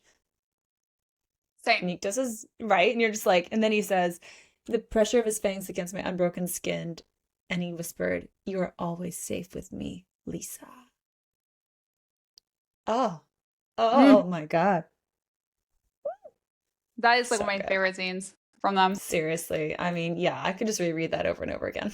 That'd be great. I know. So good. chapter 38, Nyktos and Sera have sex after she feeds from him, which is always like, oh, it's also so good too. It's always so good. There's like, it's hard when I think about like what to pull from these, because sometimes I'm like the entire thing. I'd like to pull Everything. the entire thing, all of it, because it's Everything. just. But what I Okay. liked about this next one, like that previous one, she gets like fucked by him. And then this Yes. next one, he's like, I want you to fuck me. Yes. And that was like my favorite part where he's like, he says, fuck me, he ordered. And this is one of the rare moments where I was more than happy to obey. And I'm like, see, she does listen. She You've just been listens. telling her the wrong things. Mm. And then, like, in this part, right, where she's controlling everything and controlling the pace. I moved faster, rocking and grinding against him, clamping down on him. There was no rhythm, no more kisses, just our shared breaths and pleasures as my knees dug into the hard floor. Fates, he groans. Nothing feels like this. His hips punctuated his words with a deep thrust. Nothing feels like you. And I'm like, and then she says, I could spend an eternity searching for it, but I knew I would come up empty handed because it was him that I rode, he who was inside me, and that made me even more desperate to capture this moment somehow. And I'm I like, swear. I swear to God. They're fated mates. They are just there heart have to mates. be. It's just, uh, I will yes. accept nothing less. I accept nothing less. No, yeah. And then we get sex in the carriage on the way back from the coronation, chapter 42. And you're like, this is also very, very nice. And again, she kind of like, takes matters into her own hands a little bit. Sort of. He's just like, we're doing this now. And the kiss stole my breath and a clash of teeth and tongues as he rocked beneath me. My fingers slipped from the bar, falling to his shoulder as I rode him, and we panted into each other's mouths. The sound of our bodies coming together got lost in the turning of the wheels outside, but inside the carriage, we were lost in our gasps, our moans, and in building, coiling tension. He shook, grunting as his hips thrust, and I ground against him, quivering. Intense waves of pleasure swept through me as I tore my mouth free from his and called him what he wanted as I came. Ash. Ugh, like I get goosebumps like reading that. Like, They it's just got so good. married. Well, and it reminds me of like when Poppy and Cass have I mean, it's a little less romantic because I think like someone dies and they have sex in the carriage. Yeah. But Yeah. Yeah. It's like hold the thought. We need to go have sex right now. And then we can right? do And this. they're like and that like there's people guarding the like around the carriage while like this war was like I think they were at Asbestos End and like there's like a Yeah. war being fought or whatever. But Guard that's what my it made me sex think of. carriage. Your sex. And then they just come out like, yeah, nothing to see here. Nothing happened. Okay. They're just like, oh. So Next morning after the coronation, he feeds from her. They have sex again. I mean, it's hard to top carriage sex in all honesty, it really is. but it was still really good. He moved over me hard and fast. There was no chance of catching his rhythm or following it. He set the pace and he didn't slow, not even when I came apart, calling out his name so he could hear it, feel it. He still didn't stop, his hips pounding into me as he took it. Took and took, and I loved it. The wildness of him in control, the drag and pull of his cock, of his mouth. And when he came, I whispered his name over and over, and it was a brief forever before I felt the slide of his tongue against my throat and his hips slowed.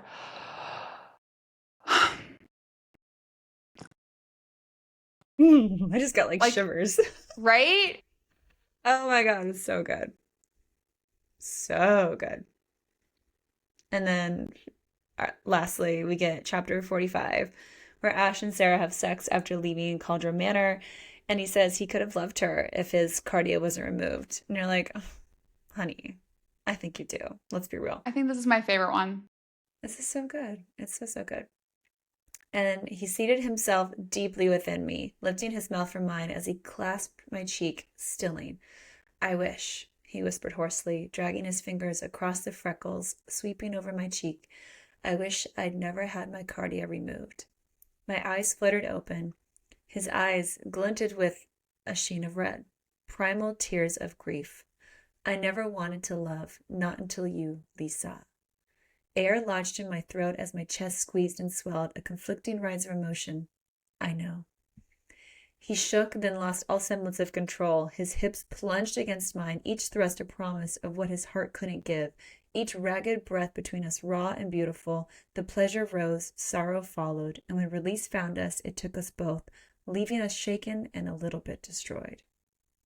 Same, girl. Same. Oh, My gosh. Like, it wasn't like the hottest scene, but it was like the most like romantic scene. Yes. And I'm not gonna lie, the whole I love you and then I know, like that's totally a Star Wars reference, which Okay. I don't know Also if you know didn't know that. that. No. I know. Basically, No. yeah. Princess Leia tells Han Solo, I love you, and he just goes, I know. A little different though, because it's kind of funny. But it's just like him saying, like all these things, and she's just like, I know. I know. But it's like, I love you. I know. In a sweeter way. In a Star Wars way. Oh, but oh my God. So I will never It's look four at and a a half. carriage the same way. No. I feel like we've said that a couple times. Like, I feel like, we said when we read the Rin in the Hallway Library, we'll never look at library sex the same way. Not that I thought about library sex a lot, but Now I do. now I And do. now I think of carriages. And I also have questions about like, because I'm always like, how does that work? Like physics. Yeah. Ba-bum, ba-bum, ba-bum. Does that help? Well, and also like or does it go against space. you? Like, is there a lot of space to do that? Is it like a minivan where it's like, but all the seats are gone and or is it like a limo? I don't know. I just have questions. What does this carriage look like? I need to see the insides. Correct. Do you have cushions? Is it comfortable? I don't think so. But I think that makes it hotter. Yeah. Mm-hmm. So, okay. Yeah. Theory time. We got a lot, so buckle up. Okay, so we're going to start with a quick rundown of the unanswered questions and theories we had from the first book, Shadow and the Ember, and where they currently stand, which is always fun to do. It's always fun. Yeah. Because it's always like, well, that was hilarious. That was correct and that was not correct. So, who had the guards attack Sera in the castle? We originally thought it could have been like Tavius. We thought it could be someone in the mortal realm. Still have no idea. But we know it wasn't Colum. So, which we thought maybe it could be because Colas needs Sera alive. And since he's known since birth that she was carrying the embers, like that kind of rules him out. So, one time that Colum is not the fucking problem. One time. Okay. So, did someone kill King Arnold? Arnold. Anyway, it's a yes and a no. Originally, yeah, we thought Tavius had something to do with it. Turns out it was technically Sera. Whoopsies. Since she brought back Marisol to life, and there had to be a balance, and he ended up being the balance. So, sorry, oopsies. Didn't mean to. Sorry. But also did. Didn't know you would die. Didn't know it was going to be you, but oops. Oopsies. So what does Sera being the primal life mean for Nyktos and Colas? Great question. Yeah. So in this book, we're led to believe she's merely a mortal vessel for the embers of life, and any primal could transfer them out of her. However, like we know there's more to it than that. In fact, we're pretty confident she's destined to be the true primal of life and will somehow survive her ascension, even though Nyktos doesn't have his cardia and shouldn't be able to theoretically love her. So. Great question. Great questioning. Can we trust Ector? We didn't trust Ector in the last book, and there were a few times early on in this book that he felt very suspicious too, and we were likely wrong about all of it, considering he's killed by Kin at the end of the book, trying to protect the Shadowlands. So we're like, I guess I trusted you, but I don't, but I guess we'll never know now. Because you're gone. I'm like you're gone. You're gone, you're dead. Like your body has been destroyed by Dakai. You can't come back to life. Yeah. Sorry, so, buddy. Why does Nyktos' skin become warm after they have sex? We learn in this book that his skin becomes cold after Vestes feeds from him. So we're still inclined to believe that his skin becomes warm after having sex with Sera because she's his heartmate, number one, and she's the true primal of life. What if every time they had sex, it was like slowly rebuilding his cardia? Oh, I would love that. Then they show a lot more sex. That would be like a prescription. More. Yes, prescription. You must have sex to have a cardia. Perfect. Gin-proofed. Yeah, gin-proofed, yes. So why were Malik and Eras born in the mortal realm? So this book doesn't really shed any more light on this topic, but we're still holding on to the fact that it was a way for Nyktos and Sera to like protect them from Colas, which I think so. Like they just can't sense things as strongly when it's in the mortal realm. So I think that's probably why. So why do the gods go to sleep? We don't learn anything concrete in this book that would regarding this theory, except for the concept of stasis, which happens when a god overuses their power and needs to sleep. But we don't think that has anything to do with why every primal is sleeping. Yeah. But unless there's like a giant war. But if there's a giant war and all of them go into stasis, like how would that happen? Like at the same time? Why did the realm explode? That's what I would assume. But then why is Nyktos away? Like I have lots of questions. But we're pretty sure this is like a breadcrumb for what's about to happen to Poppy, and I'm real worried for a girl. And we're still pretty convinced that we do get some sort of primal war in the next 2 books that are going to occur in this series, or at some point, right? Yeah. And that the only way to stop the complete destruction of like all the lands is for everyone to go to sleep. The how is the question. So the only thing I thought of in this book was Nyktos uses compulsion on Sera. Could he use compulsion on the other gods? Right? Similar to what we see him do with Sera. And that's also why because like there's comments made when we see him in the Blood and Ash series around like he sleeps because he chooses to. Yeah. Like, or still sleeps because he chooses to or something. So I wonder if like maybe he had some part. I don't know. I'm grasping at straws now. Maybe also when we're like, where is Sera entombed? Like, is she entombed in where the pool is? Like, is that where she went? And what if she is entombed? What if she's not just asleep, but she's entombed? Oh God. They had to because she was gonna destroy everyone. I don't blame her because like Poppy fucking is bitch. Right? Yeah. Oof. And what happened to Malik and all of it? Okay. Yeah. Like she's like the opposite of Colas in that sense, where like they had to entomb him so that he wouldn't kill everybody, but she also had to be entombed so she wouldn't kill everybody. But like yes, in a loving way. For different reasons, not because she didn't want power. Yeah, exactly. So now if Sir Holland is a victor, then is it possible that Victor was one too? Yes, we were right on this one. We were right on the nose. A Victor named Victor, woohoo! And it turns out that Victor happened to be the very first Victor, which is why they're all named after him. We're like, okay, we got that one right. That was fun. Is there a bigger reason why there's so many similarities between the relationship of Sera and Nyktos and Poppy and Casteel? So our theory at the end of the last book was that Poppy and Casteel were destined to become the next primal of death and primal of life. I mean, it's kind of true, but also based on what we learned at the end of the War of Two Queens, with Poppy becoming the primal of life and death, it's also not accurate. So, is it possible that somehow the 2 powers are broken in 2 and Casteel becomes one of them? Potentially, not so sure about that one. Another theory was that Casteel potentially has the soul of a previous god, and that one might be possible given the fact that Etty's horse was named Seti, which happens to be the name of Casteel's horse. That's a real old horse. And so there's definitely some tie between Etty's and Casteel, whether it's having a soul or being one of his descendants. There's something going on there. So who did Holland mean when he said, you are his weakness to Sera? Great question. Holland, of course, speaks in these cryptic phrases to Sera all the time, making it impossible to truly figure out what he's talking about. In A Shadow of the Ember, Sera was convinced that she was supposed to be Nyktos' weakness, right?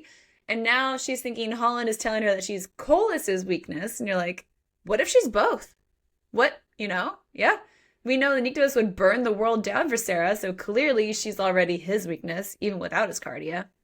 And then we see Colas, like, literally unable to kill her at the end because she has the soul of Sotoria, making her also the weakness of Colas. And it's like, can't a girl just catch a fucking break and just, like, no, not necessarily have to be somebody's weakness in a bad way, but, like, just, like, get love, And not be, tasked with saving the world. Yeah, right? Could she just, like, have, like, some peace and quiet for once? Apparently not. Okay, so can Nyktos get his cardia back? How will he be able to ensure that Sera doesn't die? Okay, so why has no one thought about going to the Primal Mia and asking if she can just give it back to him? Right? Like, if he can give souls back, can't she give a heart back? Right? They've clearly thought about, like, literally every other option, but this one doesn't even get brought up yet. And I'm like, hello? So perhaps... Or what if they do end up doing that, but, like, the price... Like, because everything has to have a balance. I hate the fucking balance. What if he does get it back, but the price is she has to die? How is that better than now? I don't know. I didn't say it was a good thing. Why is the answer always, why can't it be that Colas has to die or fucking call him? Right, why can't a bad guy die? It's like, great, perfect, done. No questions asked. So But yeah. it's possible like Nyktos knows he can't get it back already. So, but I'm like, it's worth asking. You're worth trying everything else out. Also, there are numerous references to how love can change fate. So, we're theorizing that it's possible for Nyktos to love Sera even without Ascardia.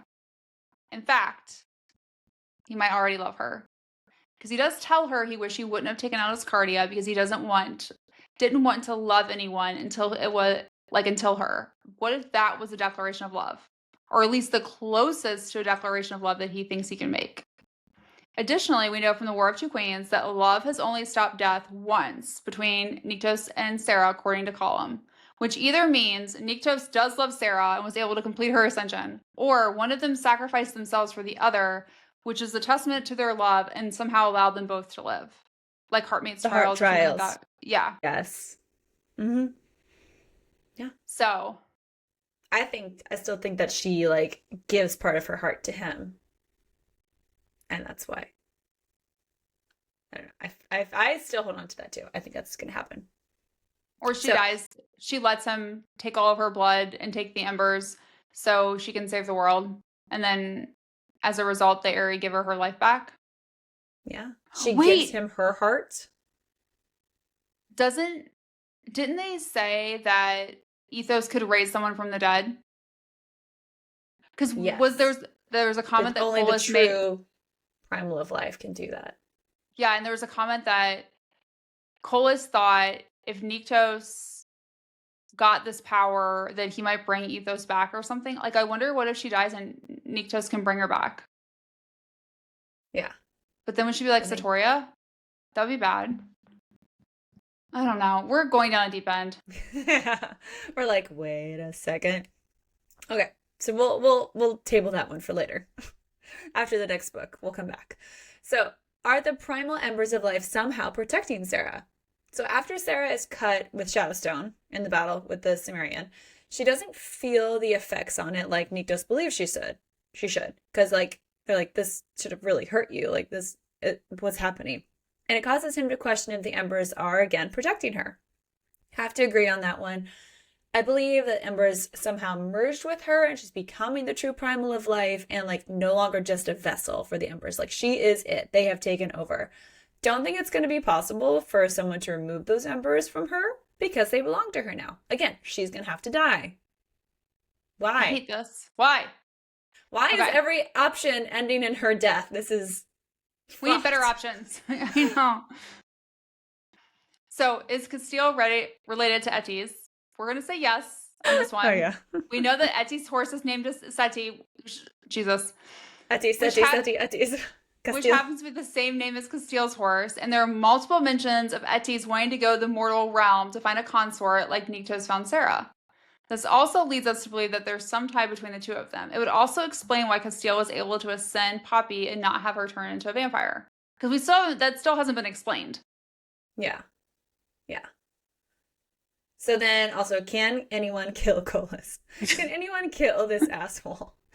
Nyktos makes a comment that like, Colas is the oldest primal alive. We may never, ever, ever, ever, ever, ever be able to kill him. But sure, a 20-year-old girl can. But sure, yeah, no problem. 20, yeah. We can weaken him to entomb him. And we know he is entombed somehow until we believe he breaks free at the end of the War of Two Queens. So makes me question, like, is it possible to kill him? Why does Poppy have to do this?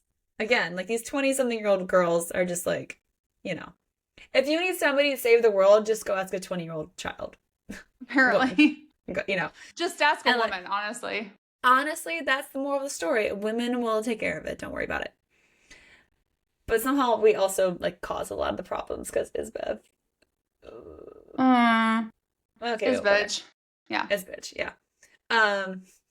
Also, how does Nyktos know that she has to be the one that kills him? OG Kieran, again, seems to know more about things than he's letting on. And we're still thinking it's going to require Poppy, Casteel, Malik, Millicent working together to kill Colas. There's just so much. Who is going to kill him? Can we do it? I don't know. Is it possible? Who will die in between? We don't know. Yeah. Join us on the journey. What's the body count going to be? Hopefully not hundreds of thousands like Nyktos thought would happen if there's a primal war. Yeah. Oh, that's crazy, dude. Okay.